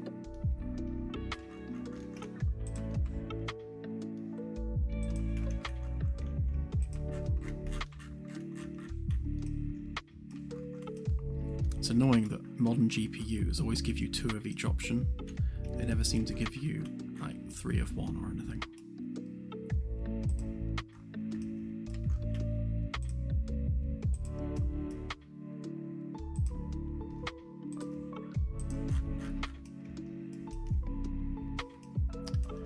Okay, so I'm going to need... I'm going to update that shape just to give us like a 30 centimeter radius corner there. Shouldn't be too arduous.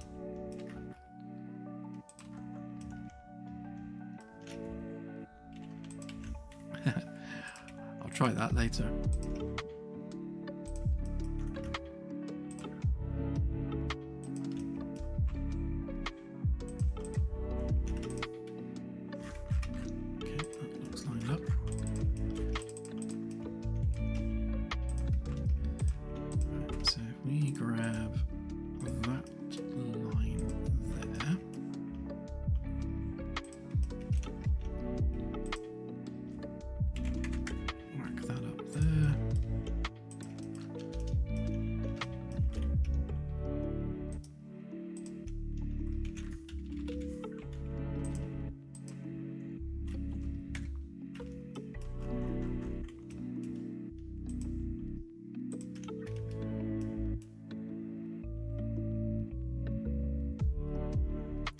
So that's only a 10 centimeter curve there, so that needs making much bigger.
Why does autosave always come up right at the worst moment?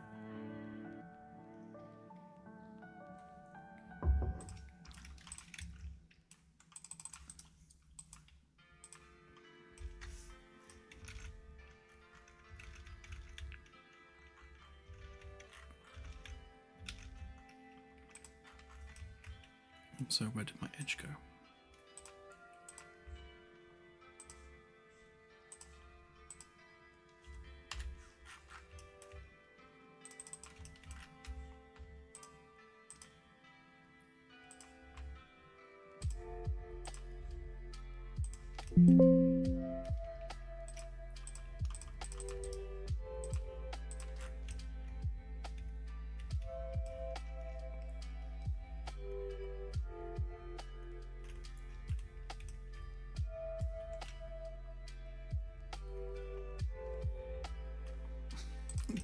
Clear tubes.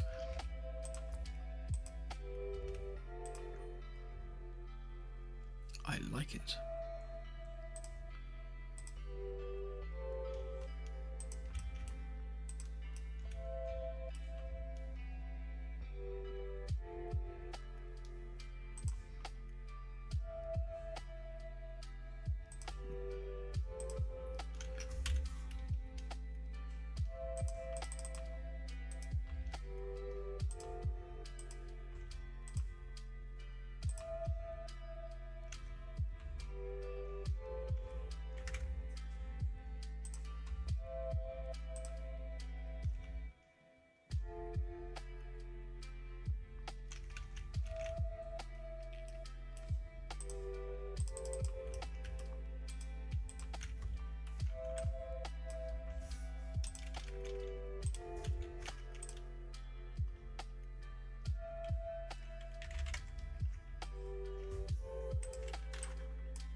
Just widening this edge so that we have a clear 30 centimeter face. Otherwise, when we go and do the chamfer on the edge, it will come out all weird.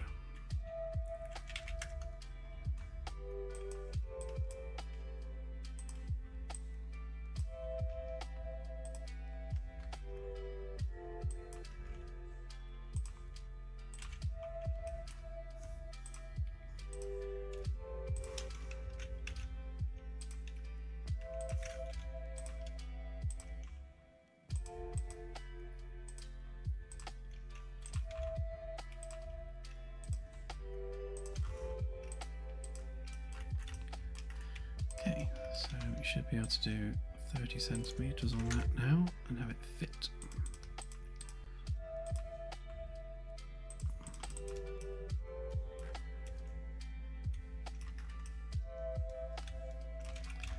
It's probably one or two too many faces there. Let's make that 10 or even 8 to be honest.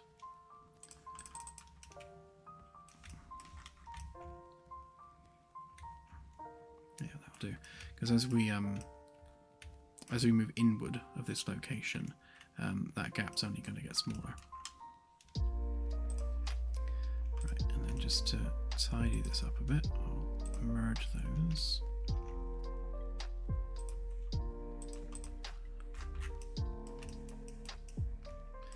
Given that they're so close together.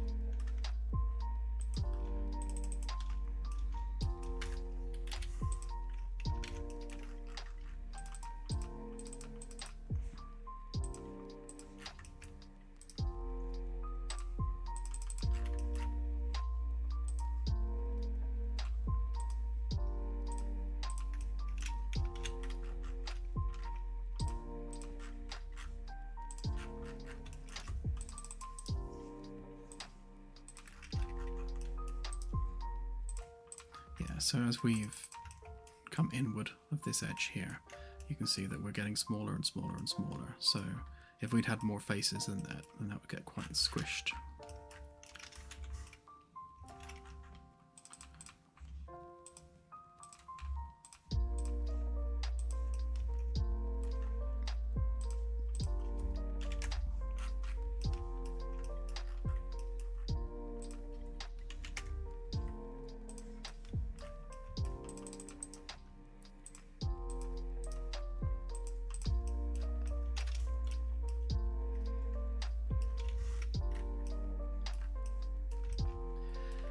I'm not a professional architect, no, just someone with an interest in architecture.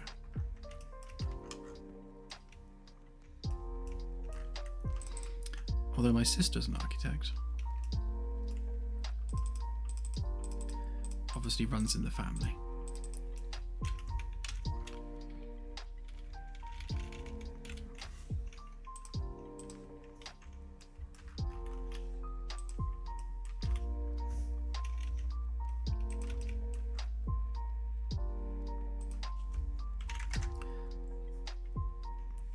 Funny actually, growing up I always wanted to be an architect, and had I not gotten into computers, that absolutely would have been my career.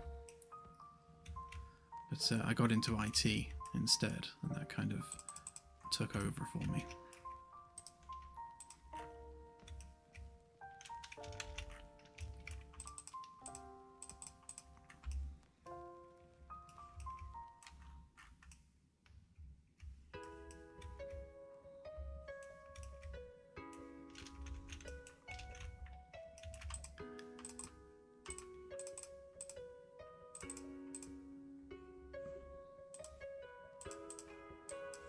So I just want to explode this and remake the group, because I want to inherit the axes direction there, so that we have the red axes that way. Just so that we're all aligned on here.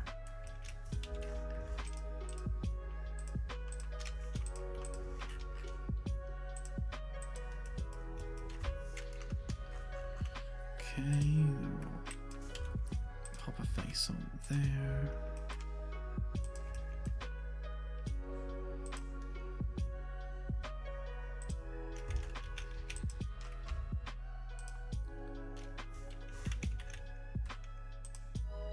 Go away, random edge.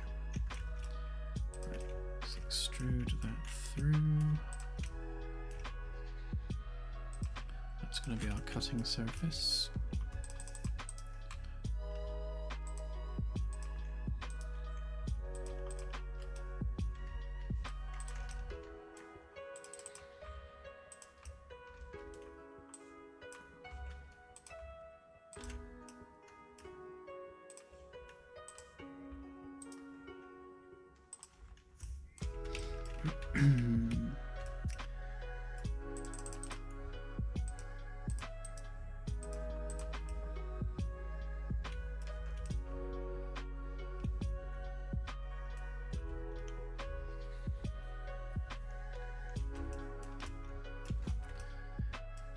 So same as before, I want to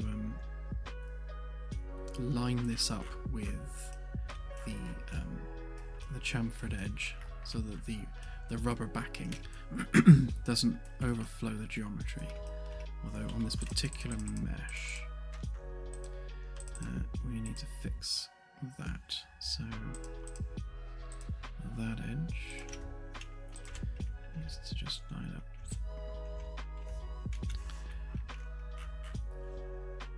What do you mean you're not on that axis?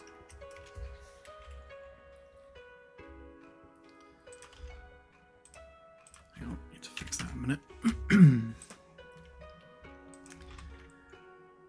Right, so that goes there, that goes there. Right, now we're aligned, because I need that edge to align with that edge. That one to align with. Oh, no, the whole edge, please. That one to align with that one. And then the same on this side.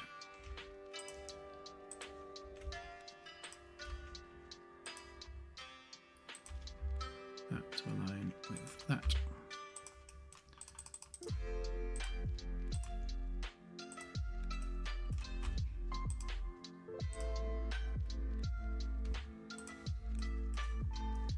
Okay, then the two outside edges. They need a bevel of 1.25.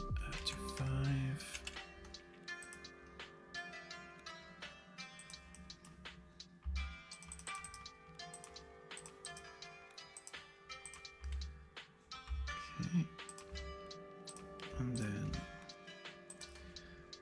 chamfer of 0.25, and the same there, 0.25. Just gives it a much nicer edge. Did I just add like a bazillion faces? I did, didn't I? Hang on.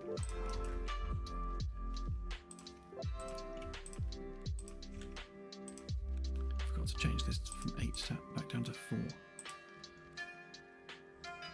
That's more like it. That's still like fairly dense polygons. I mean, that's an edge of like literally 1mm, but you can tell in engine, and because we're using nanite, it doesn't really matter. We laugh at polygons.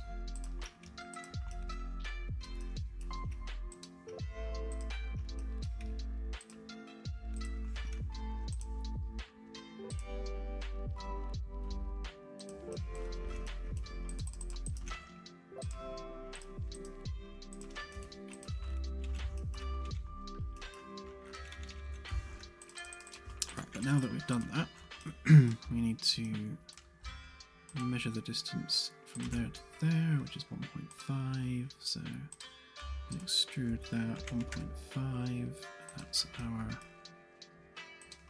inner edge, which means we don't need that face anymore.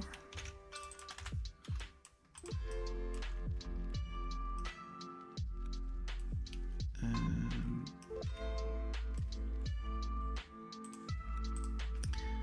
then 0.5 for that, and then 4 for that, and then another 0.5 on that side.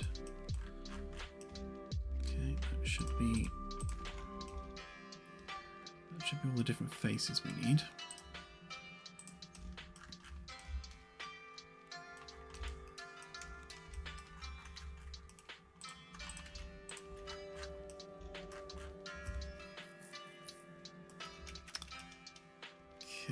And then we need,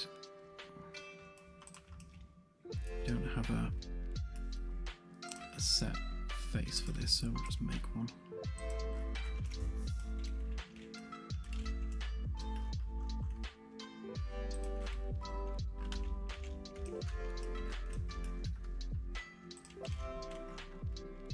That will do. Just to make sure we're not cutting it off too soon. Double that up.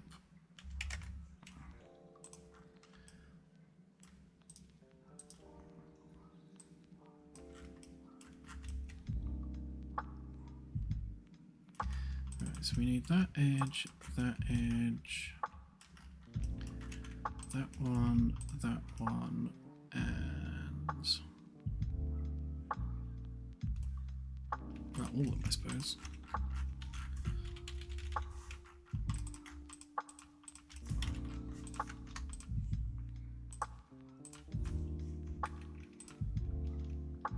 Oh, Creator Studio crashed. I'm assuming I'm still live.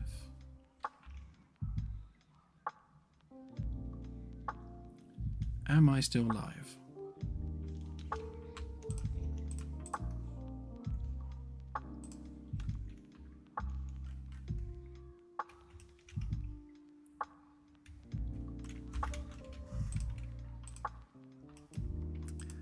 Thank you.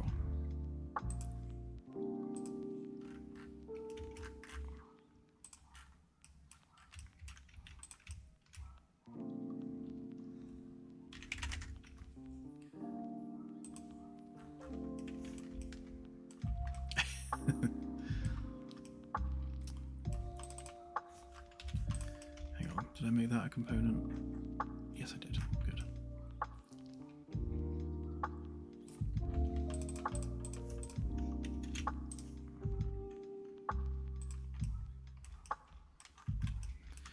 Okay, so none of that should be needed.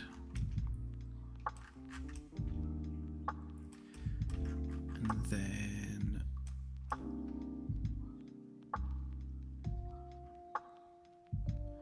hang on, just getting my head around it. So that we don't need that face or that face,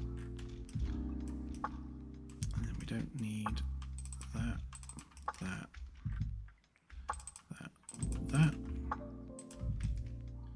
because that's the backing, which means we don't need that or that.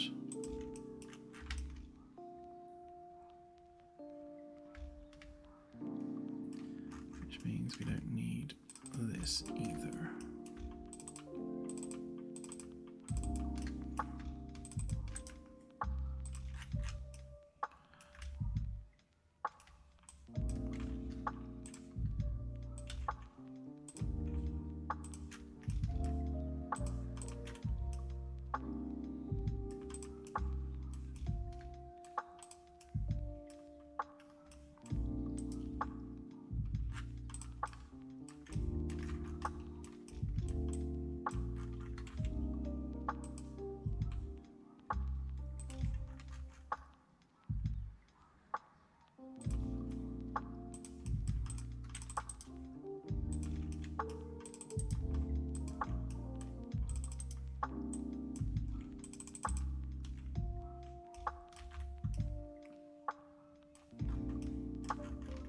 That went smoother than last time.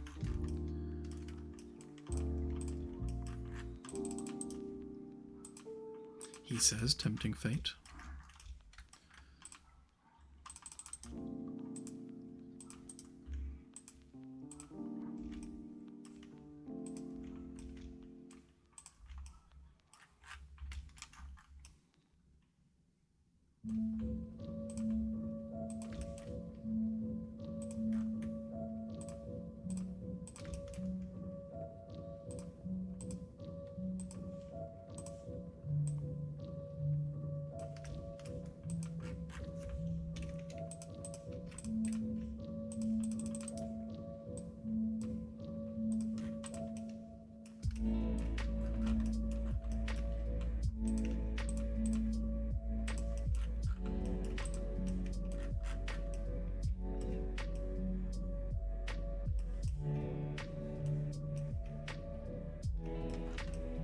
Well, that went alarmingly well.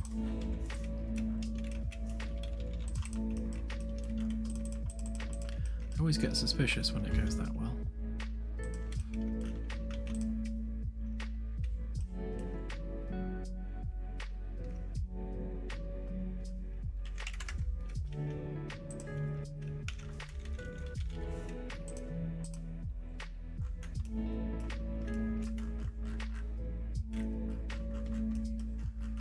Sure that's lined up.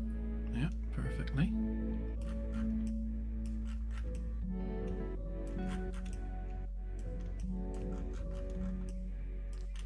That is true. I have made more wall panels than I would care to admit. It's truly an unhealthy number of wall panels at this point.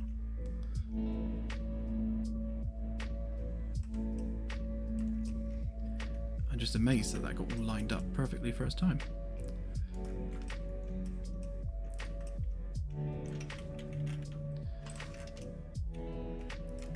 Right, let's hope this one goes just as well.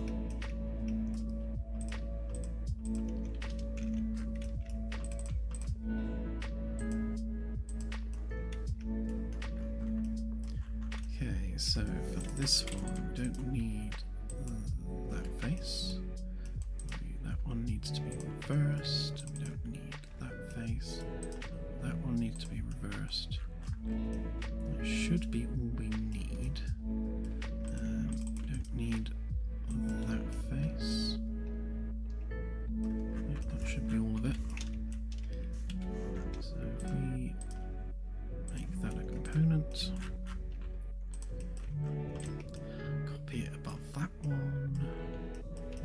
do need to move some of these bits that are everywhere. I keep losing the camera in them.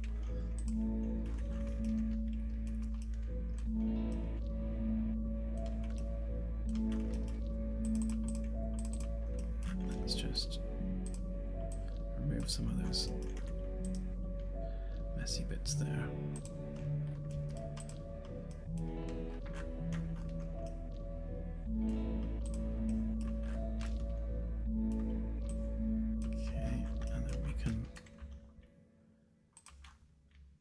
Align that with that, just to make our lives a bit easier. Okay, so explode that, select all of that, intersect E.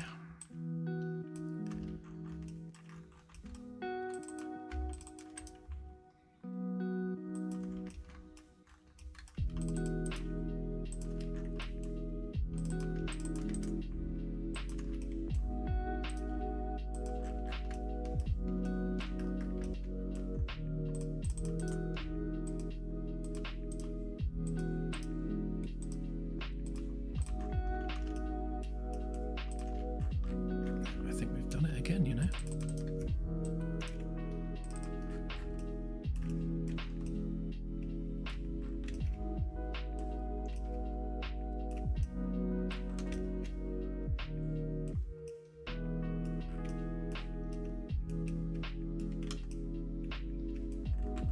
Yeah. Happy to take the win on that one. Right, let's do a slightly more troublesome bit. So, 5 centimeter bevel. Then we'll join them little bits together. Like so, just to make our lives a bit easier.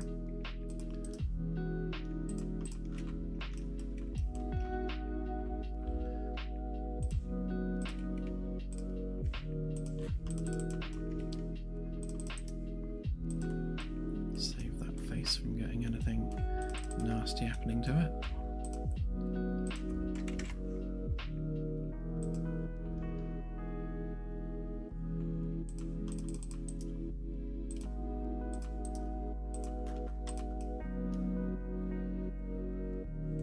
Nice.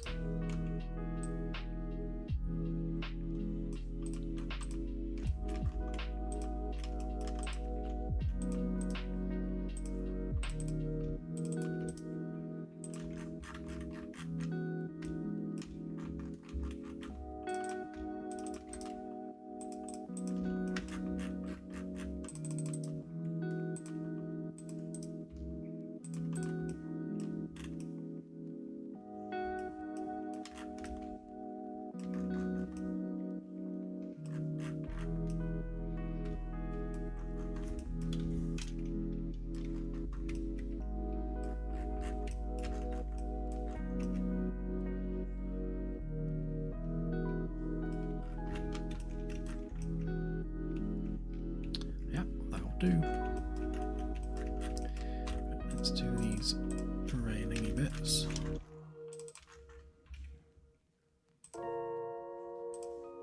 This one should be relatively straightforward because we're dealing with a straight line there.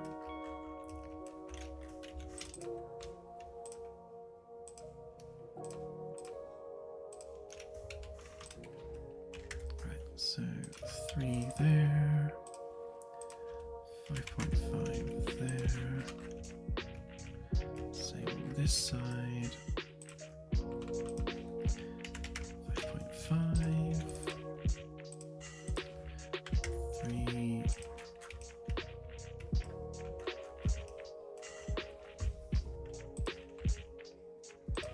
just change the angles of everything a minute just to make life a bit easier.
Oh, that's weird. Why is that not lined up?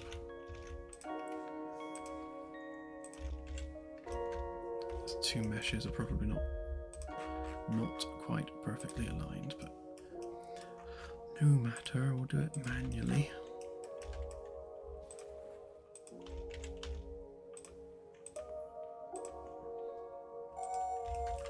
Thanks for that completely unnecessary face sketch up. I completely wanted that.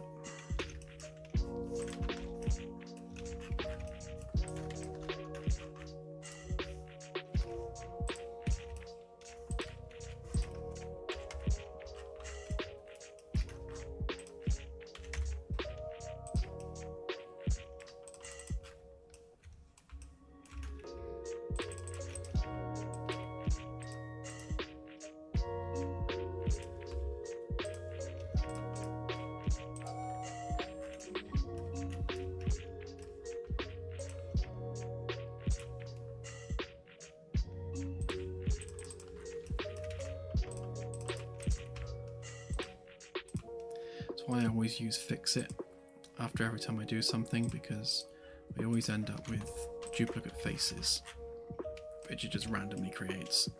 Like whenever you draw an extra line somewhere, it just always makes an extra face. And there's no setting for like don't make extra faces.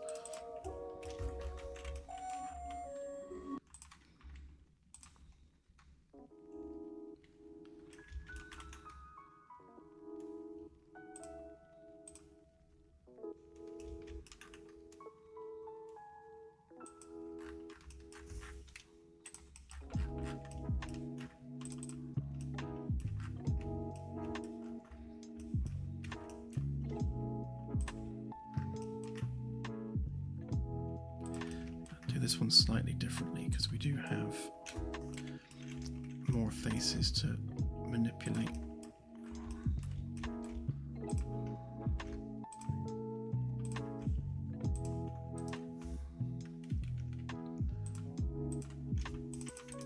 So if we just do that instead, and then we can copy that over to here.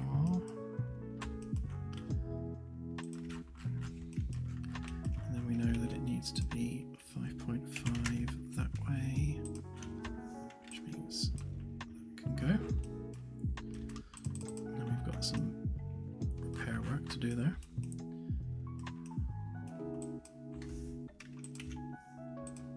So same here to the edge of the chamfer, and then a further 5.5.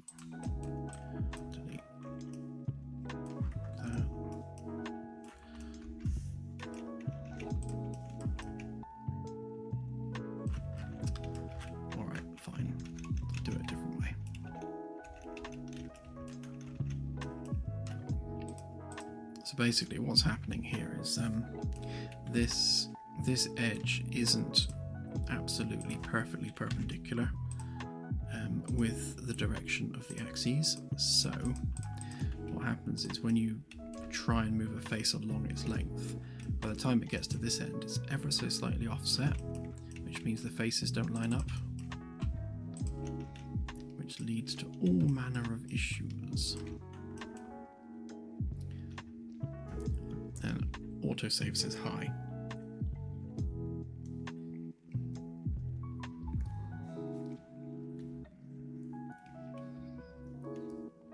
Have a good one, Firstus, and Happy Easter. I don't think I've actually said that yet. So yeah, Happy Easter, everyone. I've been so preoccupied with what I'm doing, I completely neglected to say anything.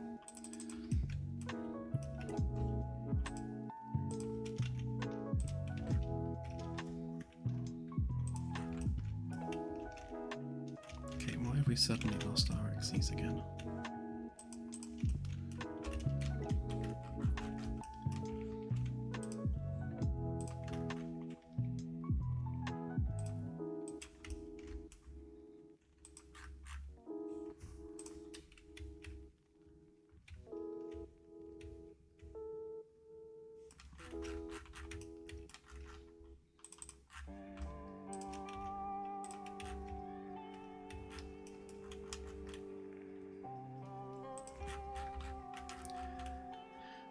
over to the edge, then a 5.5, and same on this side.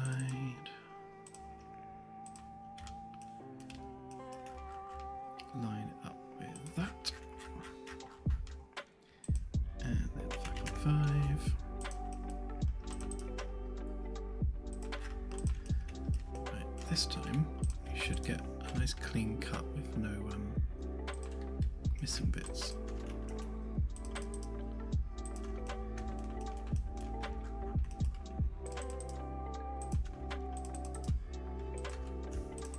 Much better.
Oh yeah, I'm going to need a bit of framework around there to line it up with. Let's go find some framework. You'll do.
This one's lots of messed up.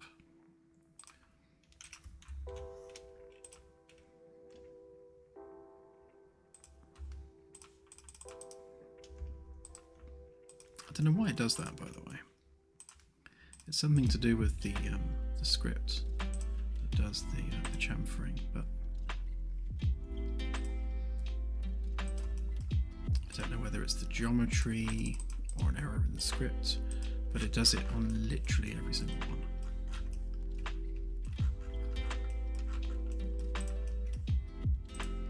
Or rather, every single panel does it at least once. Don't think I've ever done a panel and not have it do it at least once. It's easy enough to fix, but it's annoying nonetheless.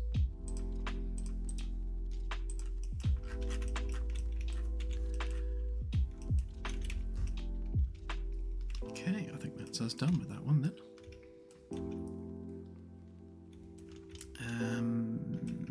I think, if memory serves, I was actually using that anchor point. Hang on, let me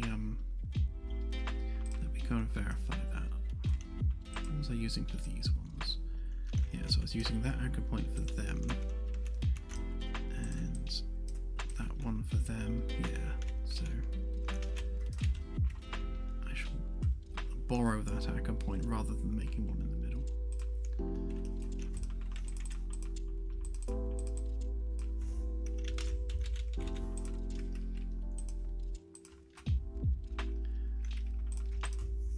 So group them together, make that a component.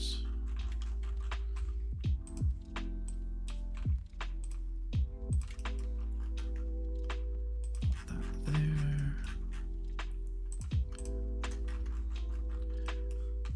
Do the same thing.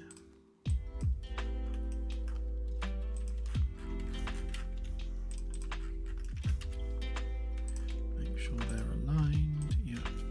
Yep. Okay, so we can now export this one.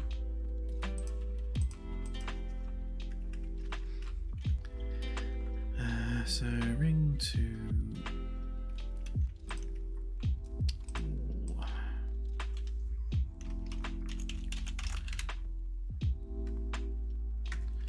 That will do us, I reckon.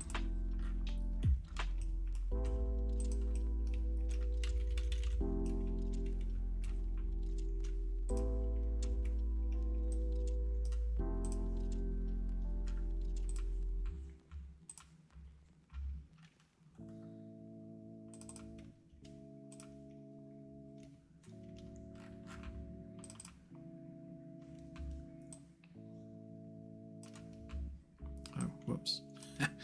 Forgot I still had those bits on there.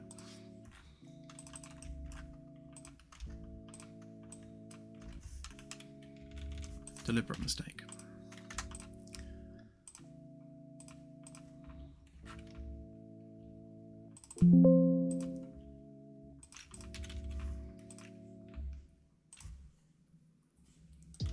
Pretend they weren't there.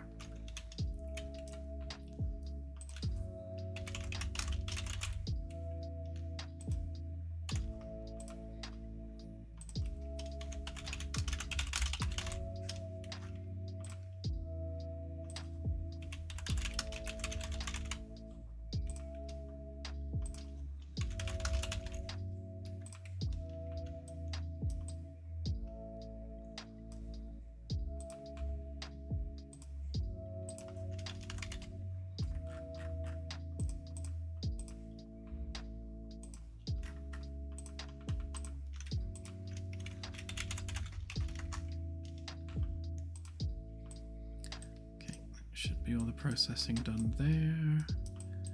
Everything looks like it's clean, nothing's protruding.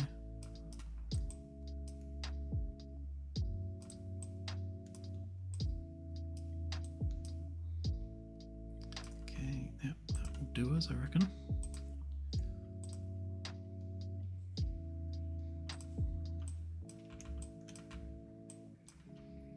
Right, so basically we're putting that mesh in exactly the same place, and then we're just changing it to a bulkhead.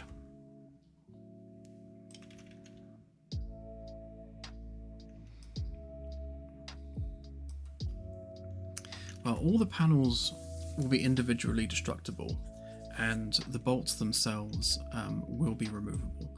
So right now, obviously, everything's static and the bolts are part of the panel, but I will be separating the bolts from the panel, and they'll be part of the blueprint where you can actually undo the bolts to remove the panel, which will be part of the maintenance gameplay. So our poor engineers will be having to undo bolts to take panels off the wall to be able to access things.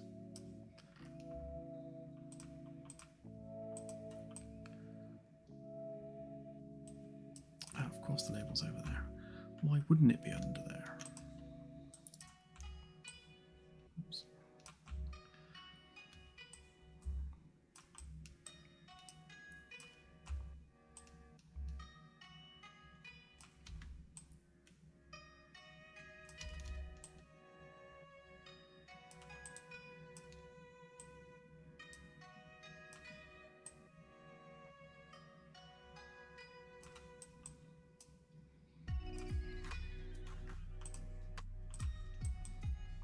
So this one is 205.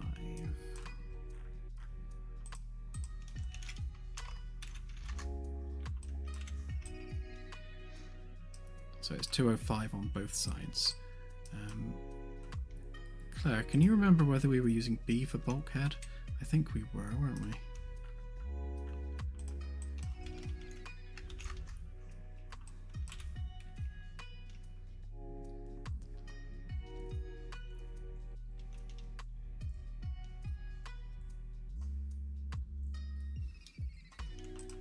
Yeah, exactly that, PC5.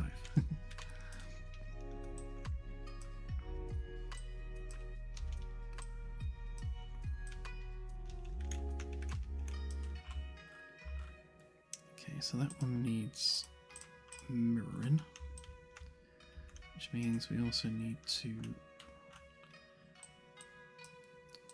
sort out the label on this side, because it's going to be in a slightly different spot.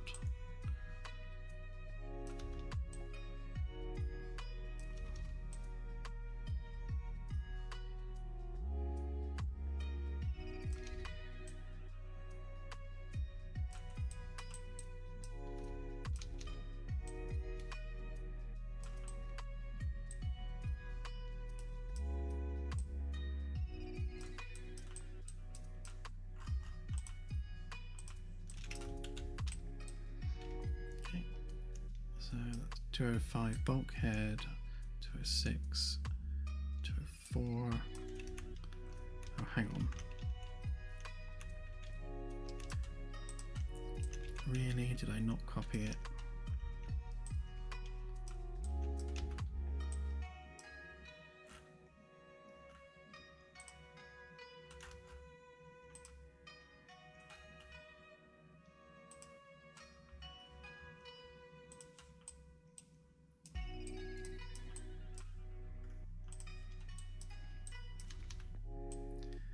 Because I love making extra work for myself.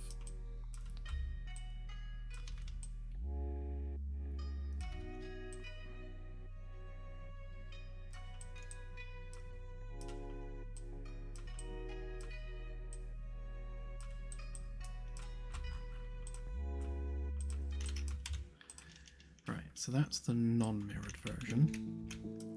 That one's the mirrored version. Okay.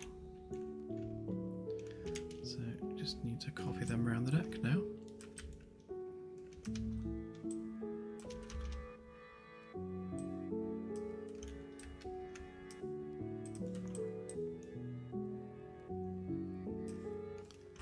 Right, so these ones are FP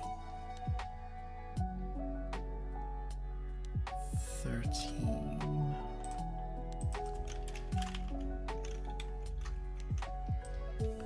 Okay. And copy.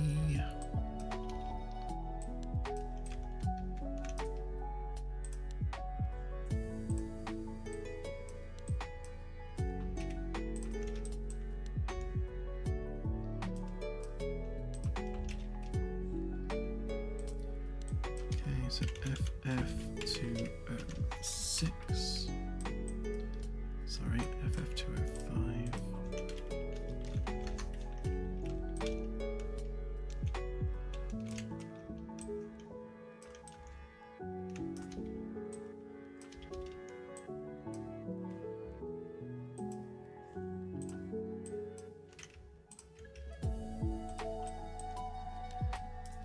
That should be FF213, yeah.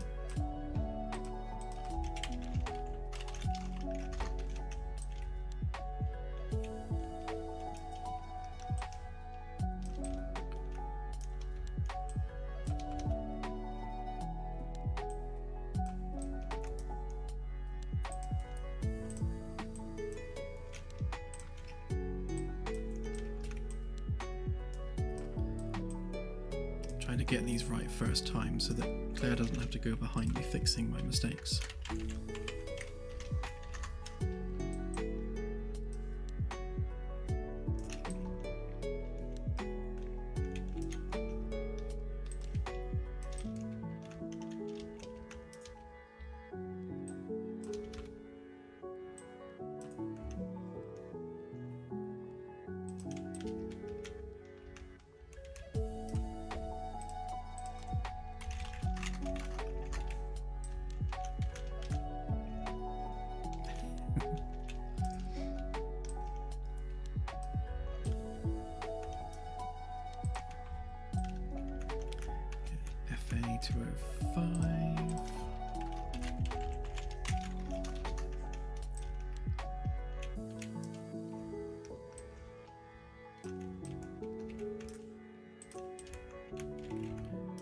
So that'll be FA213. So again, that's F deck aft, ring 2, panel 13, bulkhead is the naming convention. Okay, that should be all of them. So bulkhead, bulkhead, bulkhead, bulkhead, bulkhead. Okay, and then back the other way.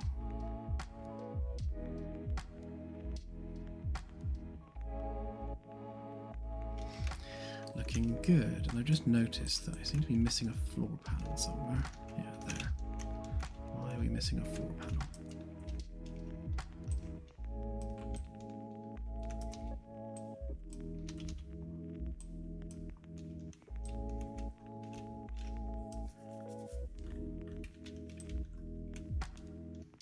Is that the only one? Looks like it.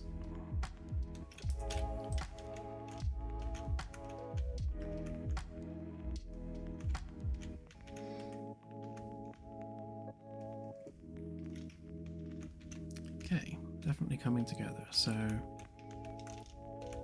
yeah, so that one needs a split. In the same way that these ones are split. In fact, we should be able to use the same panels.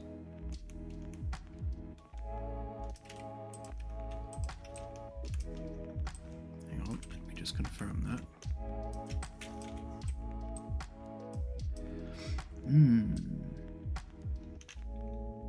So we can use the same panels, but it's going to leave us very limited room for the door panel.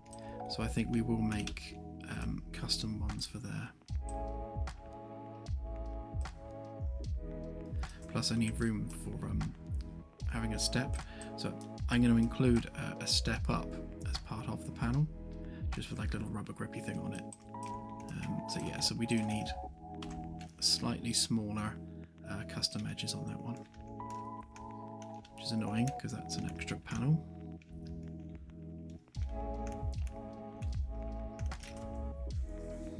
Yeah, I'm going to step out an hour early myself as well tonight, given that it's Easter and all.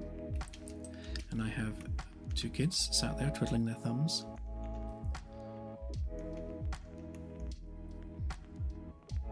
But I promise to behave and not suddenly feature creep.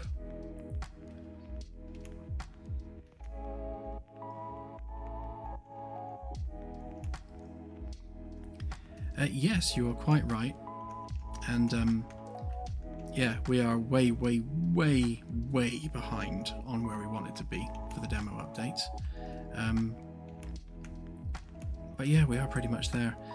Funnily enough, what I've been doing tonight is just little finishing touches here and there, just filling in some blank spots, filling in panels that are missing, that sort of thing.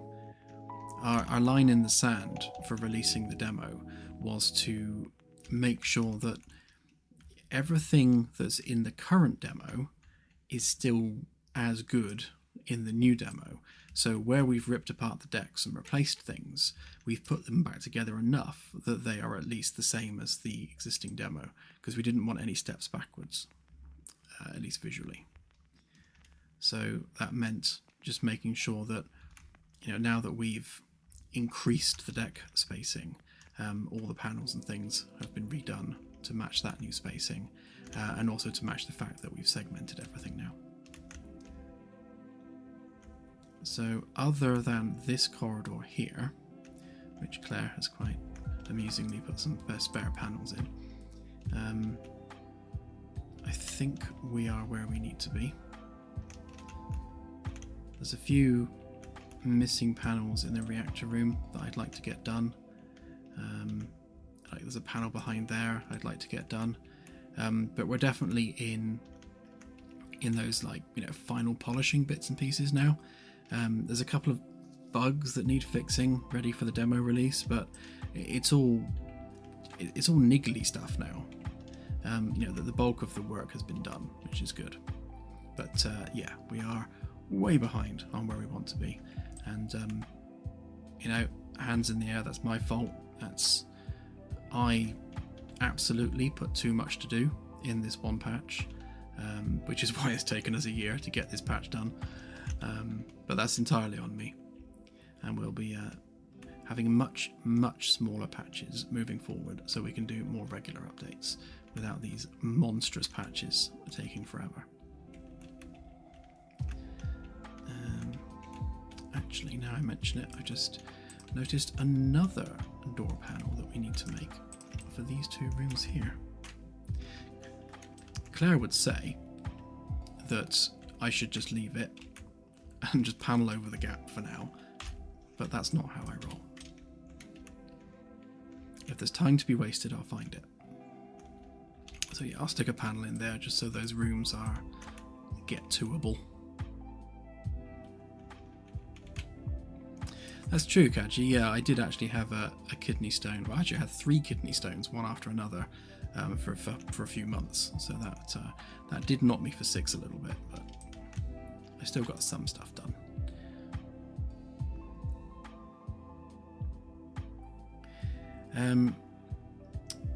Yeah, so I'm about halfway through the scanning and nav tutorial, which is what I've been working on. So I'm up to step 77.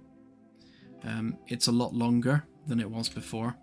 There's a lot more background information in, you know, how the sensors work and what the different hardware arrays actually are. And obviously the new sensors are completely different to the old ones in the original demo. Yeah, there's so much more to do on them, so that means there's so much more to add to the tutorial. But yeah, I'm about halfway through.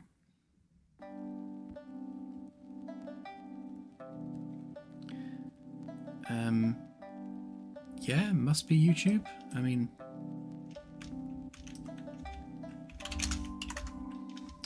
I'm getting 120 frames a second, so yeah, it must be YouTube.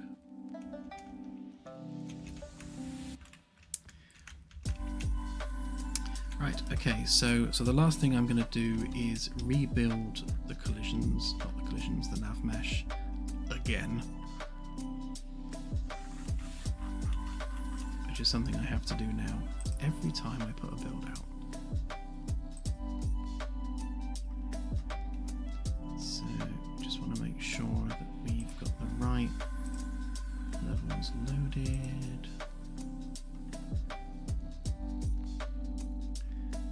CDEC sheet, CDEC framework, CDEC interior,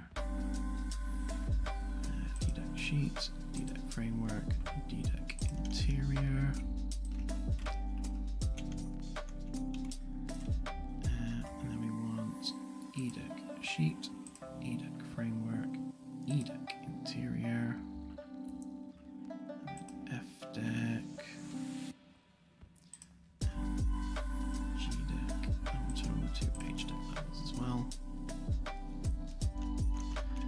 So this is the geometry it's going to be computing the nav mesh against, which should be every deck.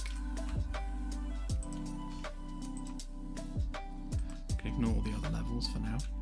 They're not really needed for the nav mesh. Now the question is, did we manage to get the stairs? So they're all right.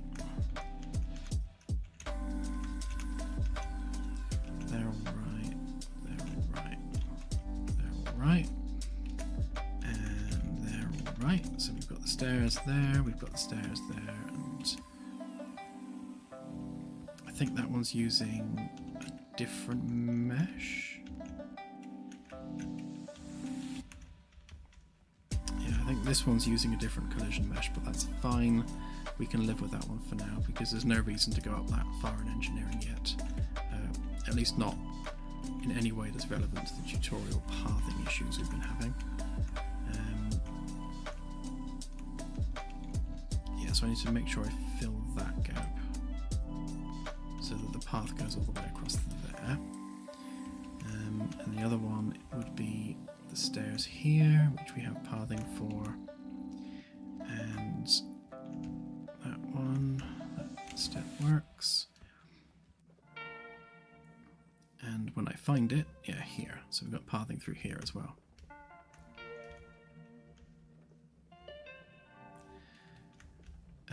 Which bit's that?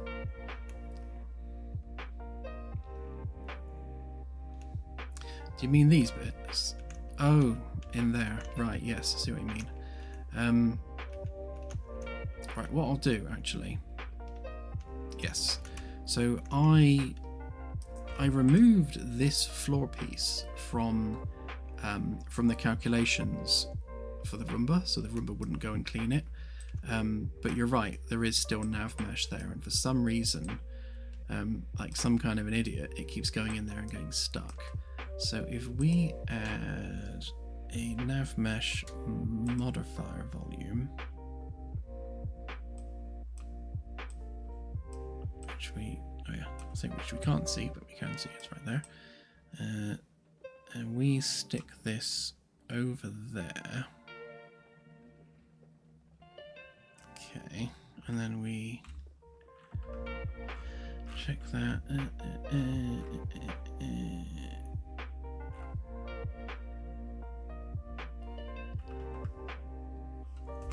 Yeah. Then we build the paths again.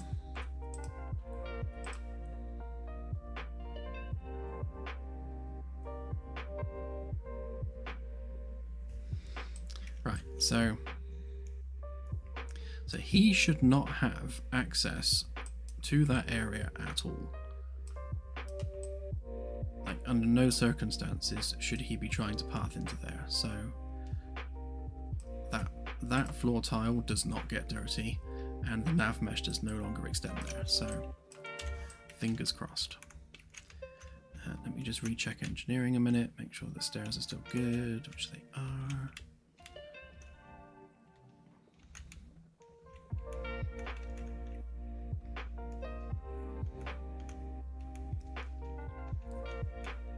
I'm going to do one here as well, because there's actually a collision plane over here so that the character doesn't fall in the holes, because like the foot IK goes into the holes. So if we add a nav modifier volume on there as well.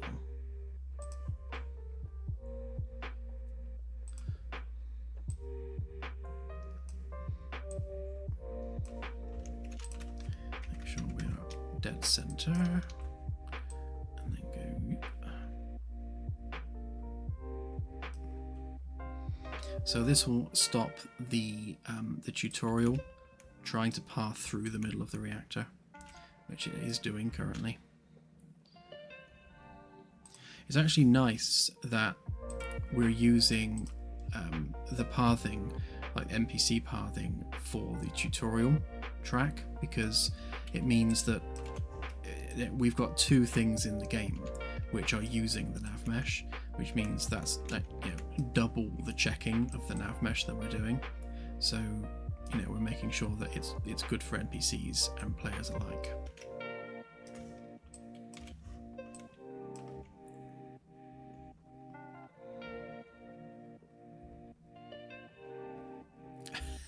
That's true.